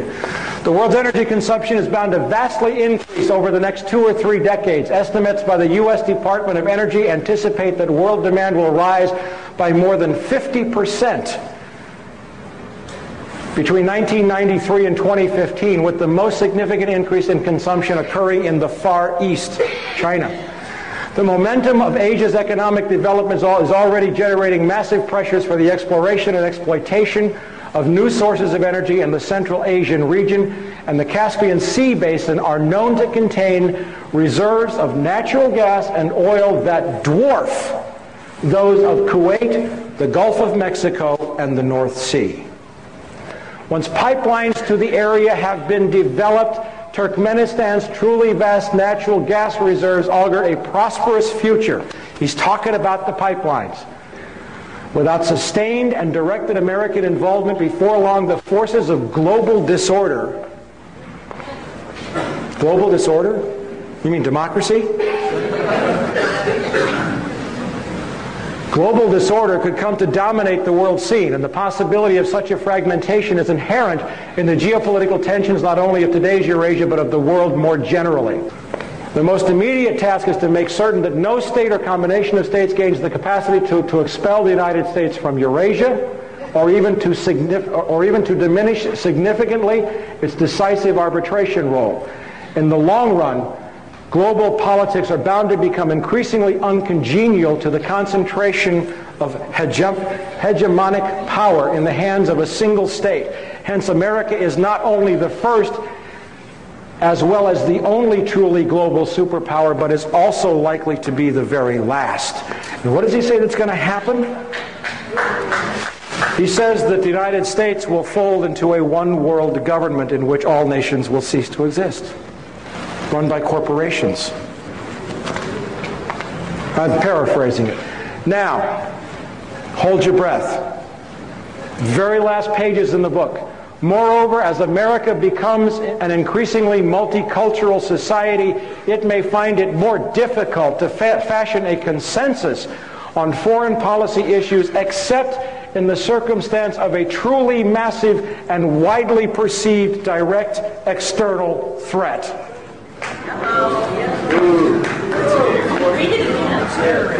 Read it again, she said. Maybe I should read this with a German accent. Wait a minute. Moreover, as America becomes an increasingly multicultural society, it may find it more difficult to fashion a consensus on foreign policy issues, except in the circumstance of a truly massive and widely perceived direct external threat.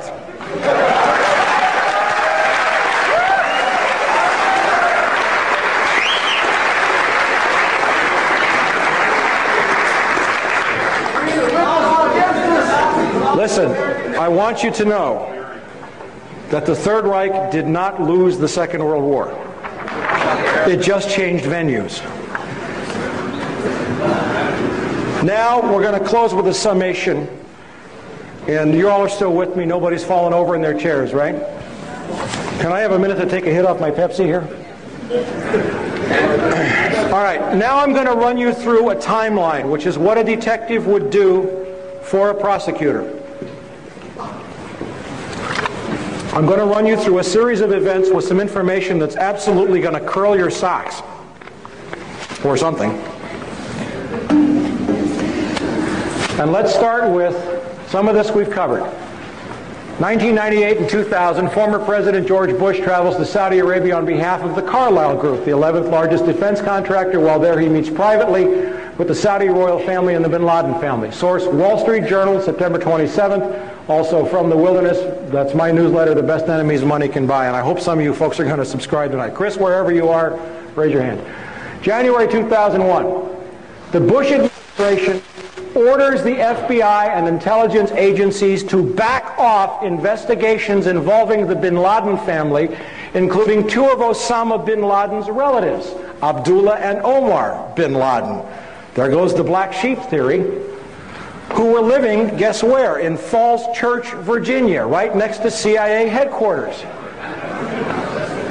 This followed previous orders dating back to 1996, that's under Bill Clinton, frustrating efforts to investigate the bin Laden family. Source, BBC Newsnight correspondent Greg Palast. And on the TV broadcast, he actually held up an FBI national security report showing that the Bureau had been ordered to leave the bin Ladens alone. By the way, this is just for your edification. This is a copy of the BBC report showing that the Bush administration ordered the FBI to stop investigating the bin Laden family in January, right after taking office.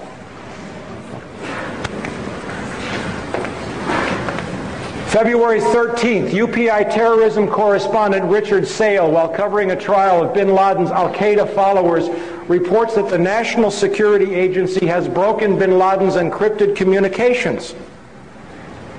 They introduced the evidence into court. The NSA had broken his secure communications. Even if this indicates that bin Laden changed systems in February, it does not mesh with the fact that the government insists that the planning for the September 11th attacks took years. May 2001, Secretary of State Colin Powell gives $43 million in aid to the Taliban. Why? Good question. Purportedly to assist hungry farmers who were starving since the destruction of their opium crop. And in January on the orders of the Taliban. Source, the Los Angeles Times, May 22. In the year 2000, the UN says that there were 3,276 tons of opium produced in Afghanistan. In 2001, they estimate that the total crop was 185 tons. That's a reduction of 94%. Now, in the Northern Alliance areas,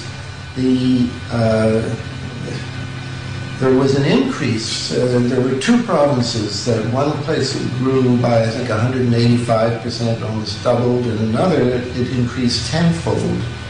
But even so, the Northern Alliance provinces, with their huge increase, they were 90% of this year's crop, but 90% of 185 tons is not enough to offset. There was a net loss of 3,100 tons of opium, and that would have been such a fantastic improvement in the world opium scene.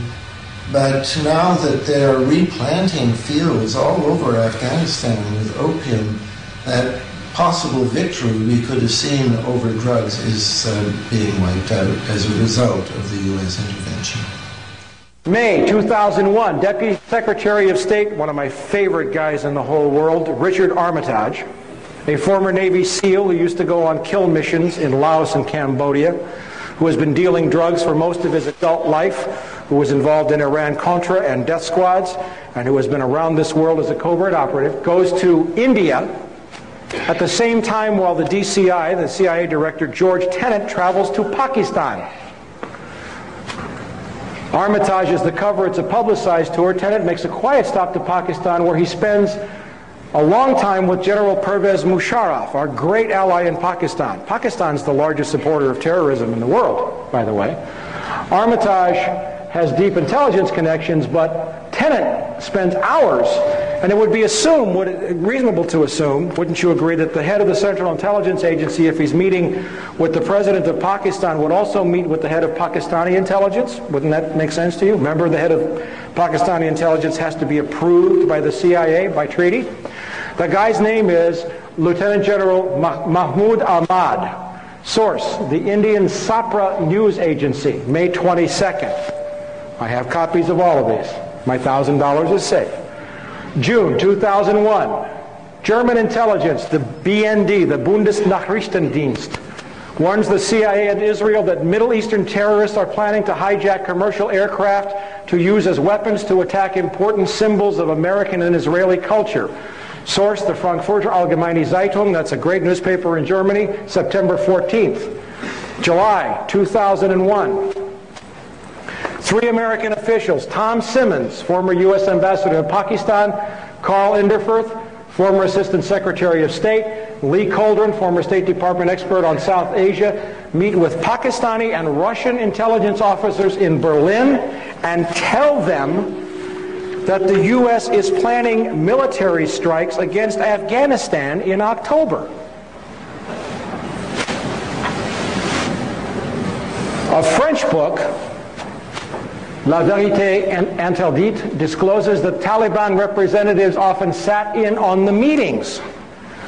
U.S. is going to the Taliban, now get this, and says, we're going to bomb you to smithereens in October.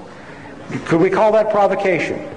Historically, there is a model. Franklin Roosevelt shut off the Japanese from oil supplies in the late 30s and early 40s to provoke them into attacking Pearl Harbor. Sources, The Guardian, September 22nd, the BBC, September 18th, and the Interpress News Service in Pakistan, November 16th. Summer 2001, according to a September 26th story in Britain's The Guardian, correspondent David Lee reported that U.S. Department of Defense official Jeffrey Starr visited Tajikistan in January. The Guardian's Felicity Lawrence established that U.S. Rangers were training special troops in Kyrgyzstan at that time. And there were unconfirmed reports that Tajik and Uzbek special troops were training in Alaska and Montana. Summer 2001, Pakistani ISI chief General Mahmoud, remember the guy I talked about, the guy that has to be approved by the CIA director by treaty? You're going to love this.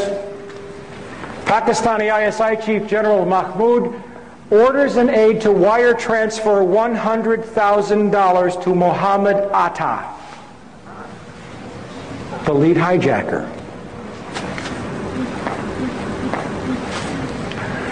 Who was, according to the FBI, the lead terrorist in the suicide hijackings. Mahmoud recently resigned after the transfer was disclosed in India and confirmed by the FBI.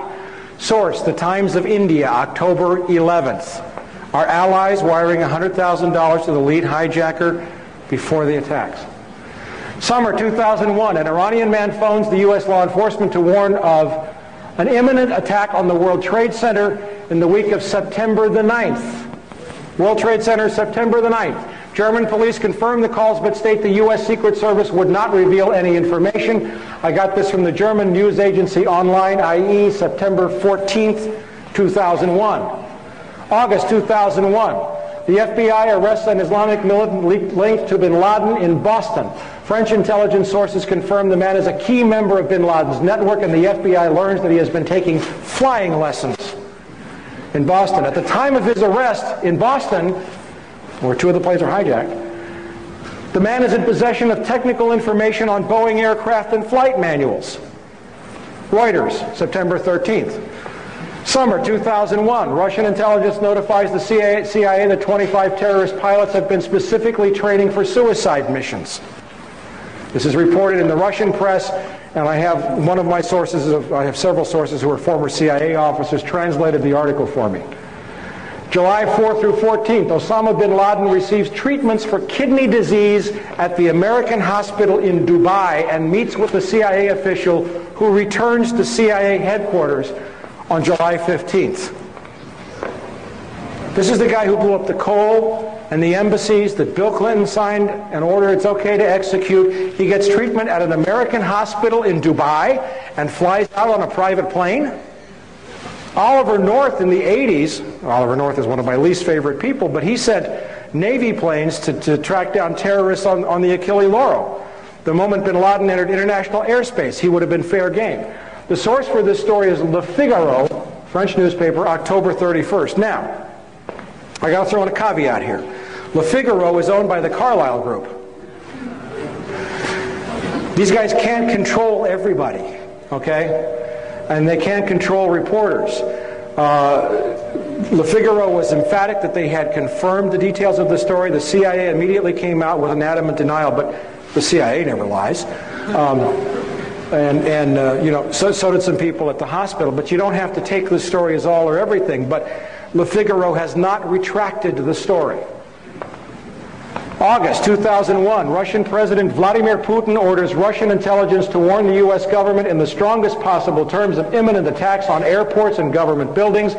I watched it on MSNBC on September the 15th. August, September 2001, the Dow Jones Industrial Average drops nearly 900 points in the 3 weeks prior to the attack. A major stock market crash is imminent. September 3 through 10. MSNBC reports on September 16th that a caller to the Cayman Islands radio talk show gave several warnings of an imminent attack on the U.S. by bin Laden in the week prior to 9/11. These are just some of the advance warning bits that we have. Now, September 1 through 10. Some 25,000 British troops, the largest British naval armada since the Falkland Island War. It's not Essential Harvest, it's called Swift Sword. An operation in the planning for 4 years, are set to deploy to Oman in the week before the September 11th attacks.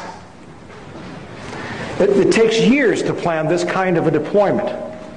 And yet the British government had been planning it for 4 years. After the attack on the 11th, there was a slight hiccup.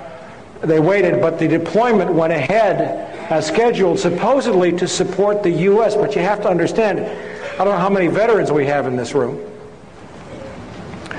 but you have to understand that it takes months and months and months to deploy these kinds of personnel, yet they're already set to go to Oman. At the same time, 2 U.S. aircraft carrier battle groups happen to be rendezvousing off the Pakistani coast. This is not a normal deployment. The Pakistani coast is not the Persian Gulf, it's the Arabian Sea. Yet we have 2 aircraft carrier battle groups off the Pakistani coast, and at the same time, some 17,000 U.S. troops join more than 23,000 NATO troops for Operation Bright Star in Egypt. Fully deployed, combat ready, locked and loaded. All before September the 11th. Is this suspicious? I think so. September 6th through 7th. We have the 4,744 put options on United Airlines. CIA monitoring stock trading in real time. September 10th, 4,500 put options are purchased on American. September 6th through the 11th, no other airlines show any similar trading patterns to those experienced by UAL and American. The put option purchases on both airlines were 600% above normal. September 6th through 10th, put options on Merrill Lynch, Morgan Stanley, AXA Reinsurance, and Munich Re. It has been documented, and I talked about this through the Promise software, that intelligence agencies routinely track the stock trading. And I'll tell you what I think, an opinion here, happened, is that someone at CIA told the head of A.B. Brown, and the head of A.B. Brown decided to make himself a little money on the side, and he got caught because the stock market was shut down because, well, we'll come to that in a second. General Mahmoud of the ISI, the guy that wired $100,000 to Mohammed Atta, the guy that had to be approved by the CIA, happened to be in Washington on September the 11th. He had arrived the week before. I think he was discussing war plans. That's from MSNBC. September the 11th, for 35 minutes from 8:15 a.m. until 9:05 a.m. with it widely known to the FAA and the military that 4 planes had been simultaneously hijacked and taken off course. No one notifies the President of the United States. It is not until 9:30 that any Air Force planes are scrambled to intercept, but by then it is too late. This means that the National Command Authority waited for 75 minutes before scrambling aircraft, even though it was known that 4 simultaneous hijackings had occurred, an event that has never happened in history. Sources: CNN, ABC, MSNBC, the Los Angeles Times, and the New York Times. And if you go to my website, you will see the beginning of a fabulous series of articles out of Canada by 2 writers, Ilarion Bykov and Jared Israel. Their website is The Emperor's New Clothes. You can find all the links from my website, all these other sites. They've established clearly, using documents that have now been taken down off of U.S. Air Force websites, that it is a matter of routine policy on the FAA and the U.S. Air Force to scramble a jet the instant any airliner is hijacked without waiting for an order from the President. What does that mean, scramble? I don't know, sorry. You put them up in the air and make them go intercept the jet, not shoot it down, but you put a fighter aircraft in the airspace with the hijacked airliner. It's FAA routine procedure. It doesn't require an order from the President of the United States. Remember Payne Stewart? Remember his airplane? Remember it went off course? It was off course for no more than 10 minutes, and fighter jets had been scrambled to fly along beside it. Now, if we have 4 simultaneous hijackings, why were no planes scrambled to intercept those planes for 75 minutes? The Andrews Air Force Base website has taken down information saying that it maintained a ready response scramble force to protect the skies over Washington, D.C. A presidential order is not necessary to intercept an aircraft. It is necessary to shoot down an aircraft. And yet the government has committed a lot of lies. Dick Cheney has lied about U.S. Air Force response. I used to work outside Andrews Air Force Base. I saw F-16s, F-18s, F-15s taken off all the time. So they took down that site? They have changed the site. It has been archived and saved. If you go to my website, go to the articles, you can get links to the way it used to read. Okay? All right. September 13th. China is admitted to the World Trade Organization after 15 years of unsuccessful attempts. The vote was taken. It was just ratified about a week ago, but that was the vote. Nobody noticed. September 15th, the New York Times reports that Mayo Shattuck III, the head of A.B. Brown in the United States, resigned effective immediately without explanation. The insider trading, September 15th was the first day that the stock market opened after the attacks. September 29th, the San Francisco Chronicle reports that 2.5 million in put options on American Airlines and UAL are unclaimed. This is the result of the suspension in trading. Nobody showed up to claim it. October 10th, the Pakistani newspaper Frontier Post reports that Ambassador Wendy Chamberlain has called on the Pakistani oil minister. The pipeline is now a go. Mid-October 2001, the Dow Jones is back up near 10,000 as a result of the massive looting, outpouring of cash. Gonna love this one. One of my dearest causes in the whole world, I have a couple of monthly columns in magazines, one of which is High Times, believe it or not. And, that's a strange thing for an ex-narc who hasn't had a beer or a joint. I've had no mind-altering chemicals in 18 years.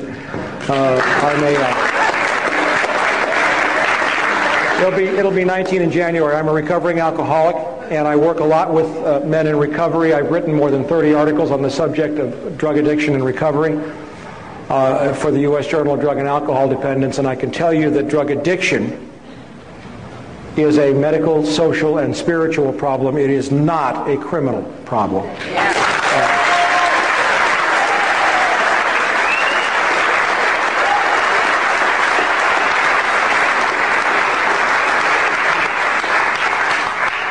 And one of the most frightening things that I saw in the wake, and we're going to wind this up here, and I'm going to hit you with everything that I got. One of the most frightening things that I saw in the wake of the attacks was a story that showed right here This is from the New York Post.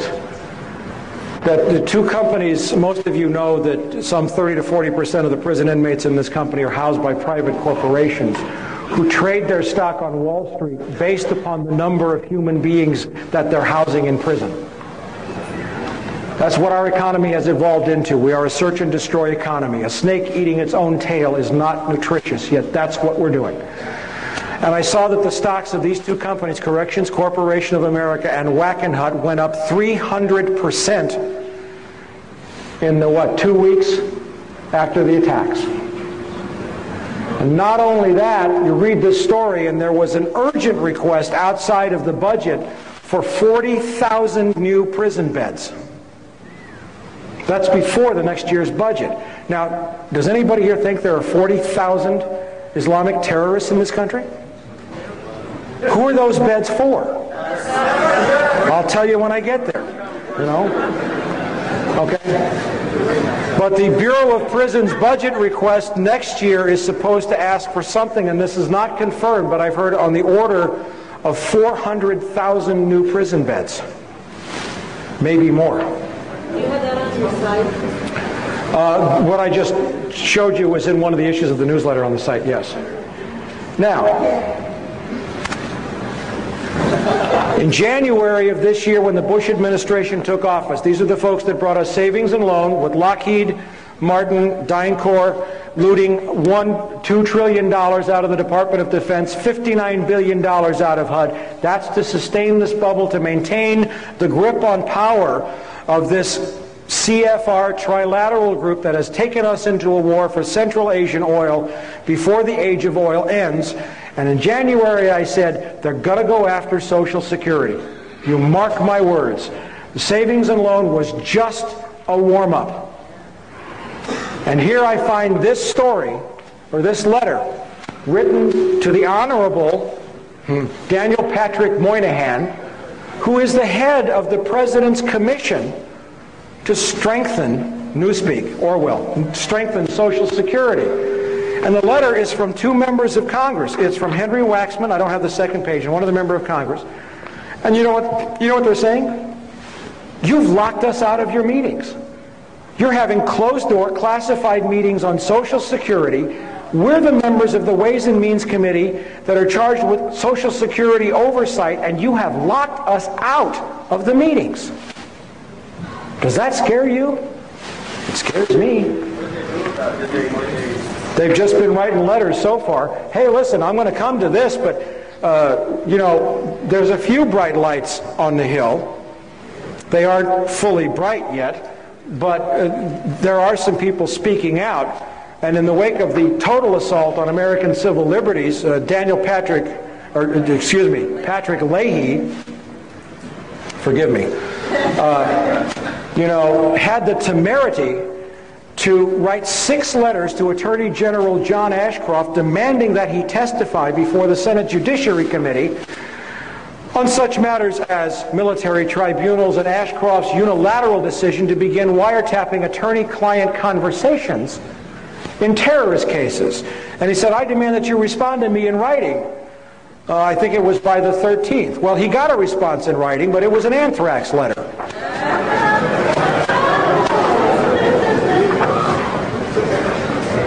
You notice they're only going to Democrats?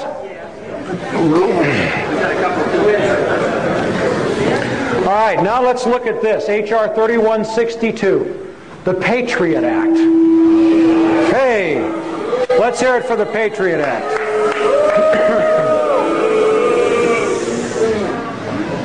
Now it's group therapy. That's good. Okay. In the most recent issue of From the Wilderness, we covered some of the highlights or the lowlights of this bill. And I want you to listen to me very closely. This is your Constitution. We're coming now to pay the bill for the price that you, and remember how I defined you at the beginning of this presentation as all of the American people who failed to reconcile accounts after the assassination of John Kennedy, of Bobby Kennedy, of Martin Luther King, of Iran-Contra, of Vietnam, of Panama, of savings and loan, of the genocide of 2 million people in Rwanda, of the rendering to radioactive waste of large portions of Iraq with depleted uranium that's contaminated with plutonium, the displacement of 1 million people in Colombia within the last year. The bills are coming due, and now it's your turn to pay.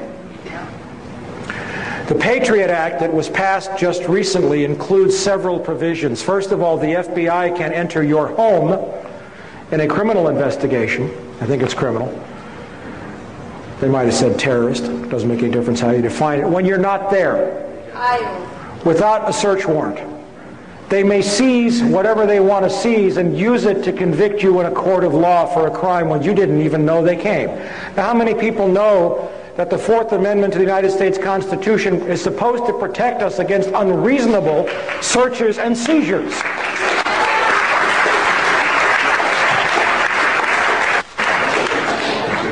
The Patriot Act also permits the CIA to share its intelligence files with local law enforcement. Now, what does that mean? Everybody knows the agency's been wiretapping people illegally for a long time. So is the FBI, COINTELPRO. I mean, you know, but the deal is that that information, because it wasn't obtained under a warrant, could never be introduced into court as evidence.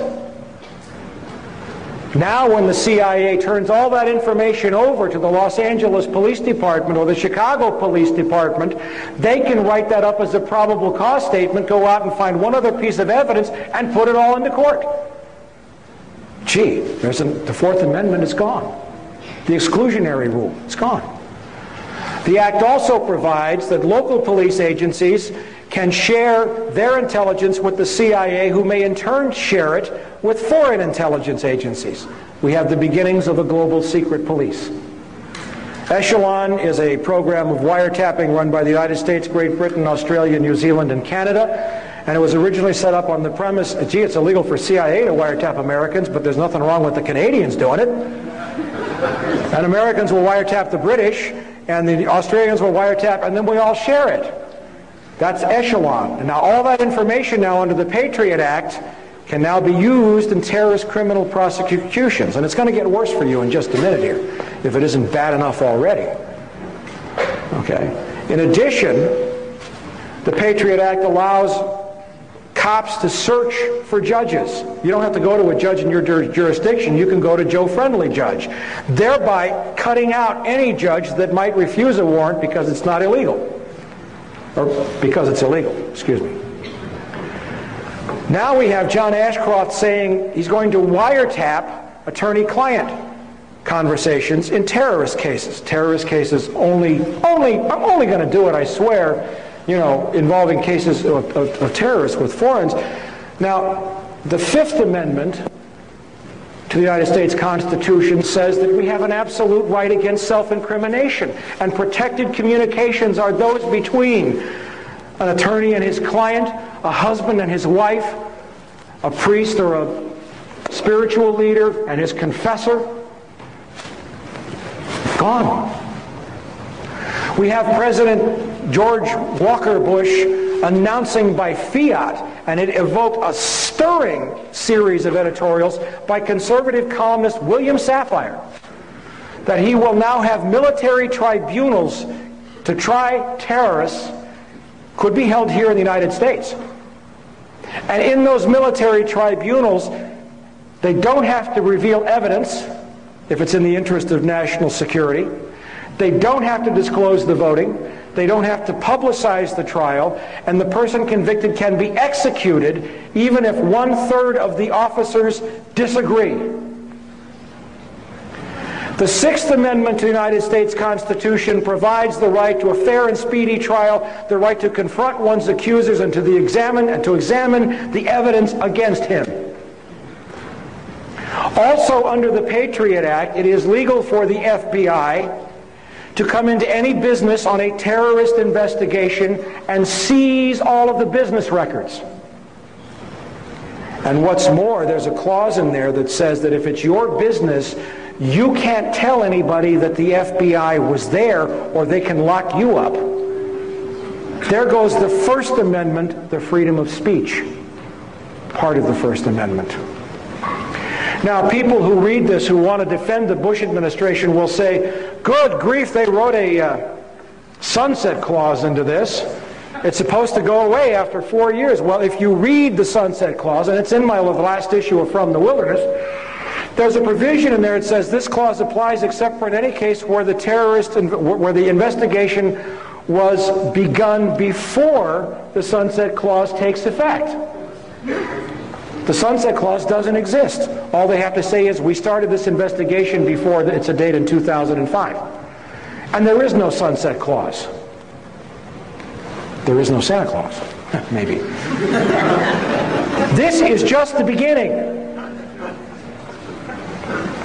I didn't become a policeman to break laws. I became a policeman to protect people and to enforce laws. In the article in Inside Magazine, it was mentioned that you didn't get a chance to read the bill completely before you had to vote on it. Is that true? You know, that is interesting because a lot of people are fascinated with that possibility, and it is true. And they think, well, is this the first time that's happened? And I say, no. Anything that's important, that's the usually way they do it. Unfortunately, what they do is they pull these shenanigans and say, you don't have much time. But we looked real hard for that bill. And even while I was going to the floor, the staff still could not get it off the internet. So that in itself should have been a reason for everybody to vote against it. So there was not a full disclosure there. We had an idea that they were taking a reasonably bad bill and substituting a very bad bill, which was the Senate version. The House had actually cleaned up the Senate version to some degree, but they switched it at the last minute. We did not have it in front of us, so that even made it that much easier to vote against. And I am a very poor example. 23 years. I've been shot at twice. I've been made homeless. I've been forced into bankruptcy. I was told that if I ever had children, they'd be killed. I was denied employment. I was arrested on phony charges. I've had all of that in 23 years, and yet my sacrifice pales by comparison to some brave men I know. And I'll mention two out of dozens that I know. One is Celerino Castillo, a DEA agent who lives in McAllen, Texas, in poverty, who watched the CIA loading planes full of cocaine at Ilopango Airfield in El Salvador, who confronted Vice President George Bush then, and who was told to leave it alone. It's a White House operation. The DEA forced him out and almost killed him like Serpico. And the other is the Marine colonel by the name of Jim Sabo, who caught those CIA C-130s flying cocaine onto his base at El Toro Marine Air Station and was murdered because of it.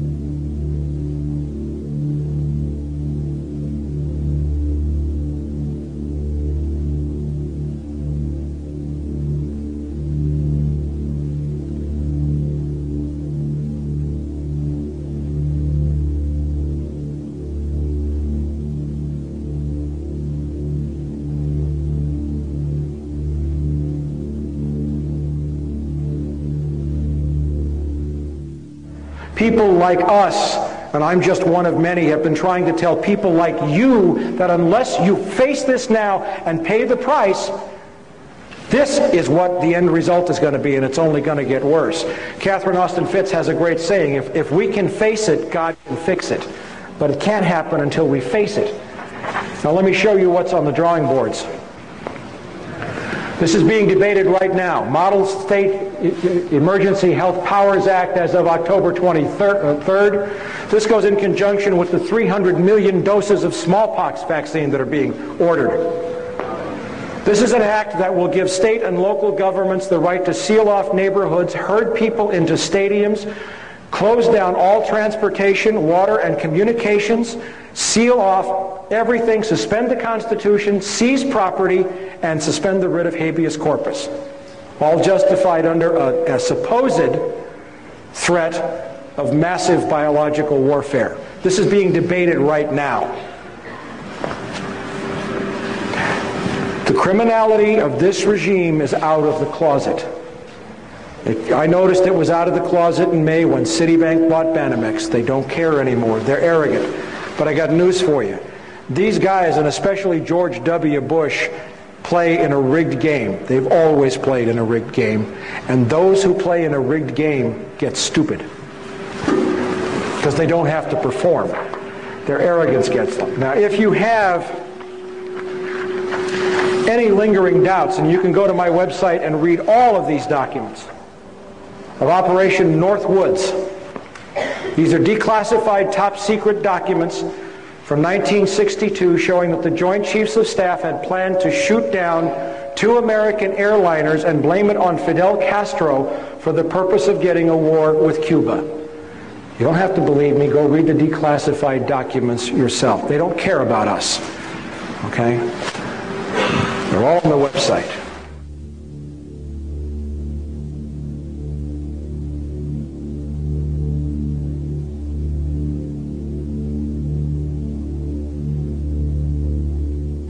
The victorious warlord set to open opium floodgates.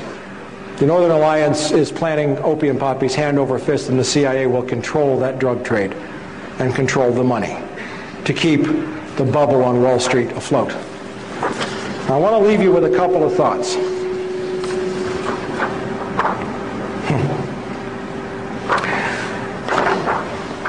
I may have scared you, and I love it when people come up to me and say, Mike, what am I supposed to do? And I know that in your head you're saying, you don't want me to tell you what you're supposed to do because what you want me to tell you is something that'll let you go home, drink a beer, watch your television set, and manage your 401k plan. Okay? Yeah, you can write, and I got to tell you, From the Wilderness, my newsletter has doubled in size since September the 11th. And you know what I'm doing with the money? I'm hiring reporters and I'm writing more stories. One thing you can do...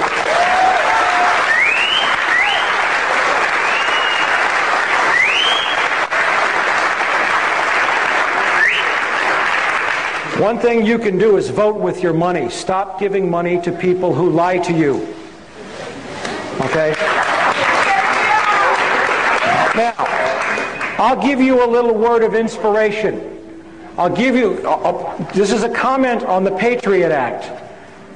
It says, our forefathers would think it's time for a revolution. This is why they revolted in the first place. They revolted against much milder oppression. And who said it? A Republican Congressman, Ron Paul of Texas.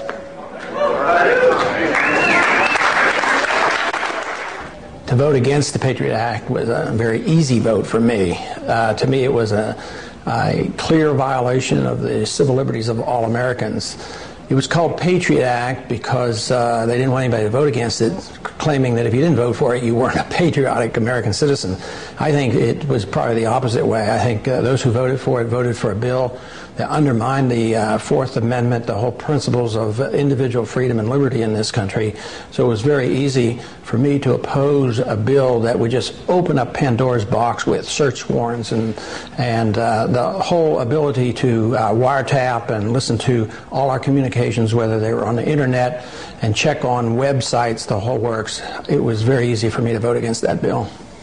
And there are other actions taken by the administration, including military tribunals and Attorney General Ashcroft's announcement that he was going to wiretap attorney-client conversations. How do those make you react? I guess there are two there. I don't like what he's doing, but the other part is how did we get to this point in our history where our administration, our presidents, and our attorney generals do this by fiat?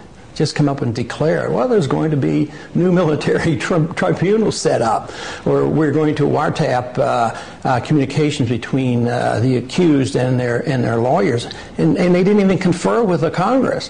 So I would say that's very bad. Of course, there's the slippery slope there. They say, well, we're only going to do this with the terrorists. Well, how do we know who the terrorists are if they haven't had a trial? So the whole thing is just outlandish for a country that pretends to protect the rights of the accused, and we challenge other countries like Peru in recent years for setting up these type of tribunals. So I think that moving in this direction is a serious challenge to the whole principles of the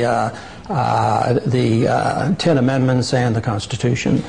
For all the FBI agents in the audience, a revolution can be anything, but I will tell you this, that a revolution, according to Thomas Jefferson, James Madison, Monroe, and all of the founding fathers is my divine right.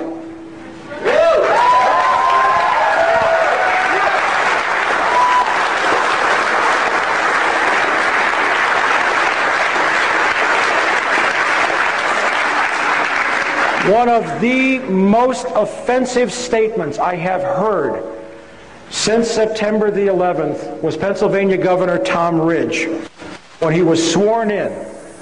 And he said, civil liberties are one of the most precious gifts that we give our citizens. I got news for you, Governor Ridge. These are inalienable rights. You don't give nothing to me, we give them to you.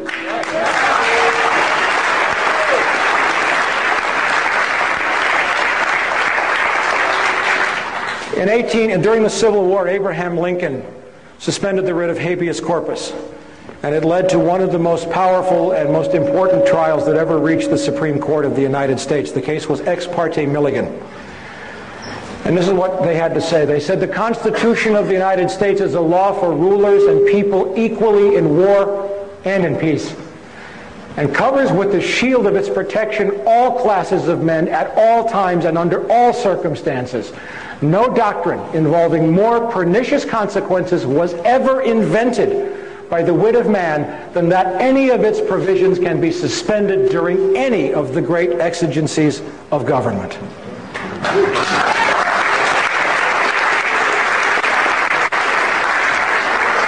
That was when we had a Supreme Court. Now, I want you to bear in mind, you may think that the system of government is still mildly working here. That, well, we had a law and you know what, so Congress is working, but you know, Congress is totally subdued. They're rolled over, they're not fighting, so you think it's the court. But bear in mind that the current Supreme Court is the one that illegally gave George W. Bush the election victory. And when I say illegally, I mean it was a butchery in the major media, because the Florida law said the clear intent of the voter. And what happened was the Supreme Court stopped the counting when there were thousands of ballots left uncounted that would have shown the clear intent of the voter, and said, we're going to make a one-case exception here, and we're going to say that we stopped the count, and we're going to just recount the votes that we have and ignore the votes where we could still determine the clear intent of the voter. That was an illegal decision. So where do you go after that? The first most important thing that the American people should remember is how George Bush came to the White House. 1, through fraud, and 2, through buying the election. The most money ever spent in the history of the United States for this office. That's a crime, and that's a shame. All right, we are living, get this, in an empire. Bill Sapphire said this about George W. Bush. He said, on what legal meat does this our Caesar feed? Bill Sapphire said that. Okay? And it is an empire. Now, I want to go all the way back, and I want to take you back, before I shut up here, and leave you with one of my favorite quotes of all time. The foundation of all mental illness is the avoidance of legitimate suffering. And the country is mentally ill. It'll wake up sooner or later. I don't know when. I'm not God. I don't know where this is going. I know that my job is to teach. My job is to give you information. And my job is to clarify for you what's at stake here. Let's look at the fact that, and this is the most important point, it appears to me that the American people might have a criminal syndicate running their government. This will be especially important if we were to consider changing the structure of the intelligence community, and that is the challenge of... What's at stake here is your liberty. This is a criminal administration. It will not stop. It cannot turn back. President Bush broke the Presidential Records Act of 1978 by refusing to release the Ronald Reagan papers. Arbitrarily broke the law. John Ashcroft broke the law by ordering wiretaps of attorney-client conversations in terrorist cases. The Supreme Court doesn't exist. They're grabbing for the power right now, and you better rest assured, as sure as I'm standing here tonight, that the war that's supposed to be taking place against terrorism is also a war against you. Thank you very much.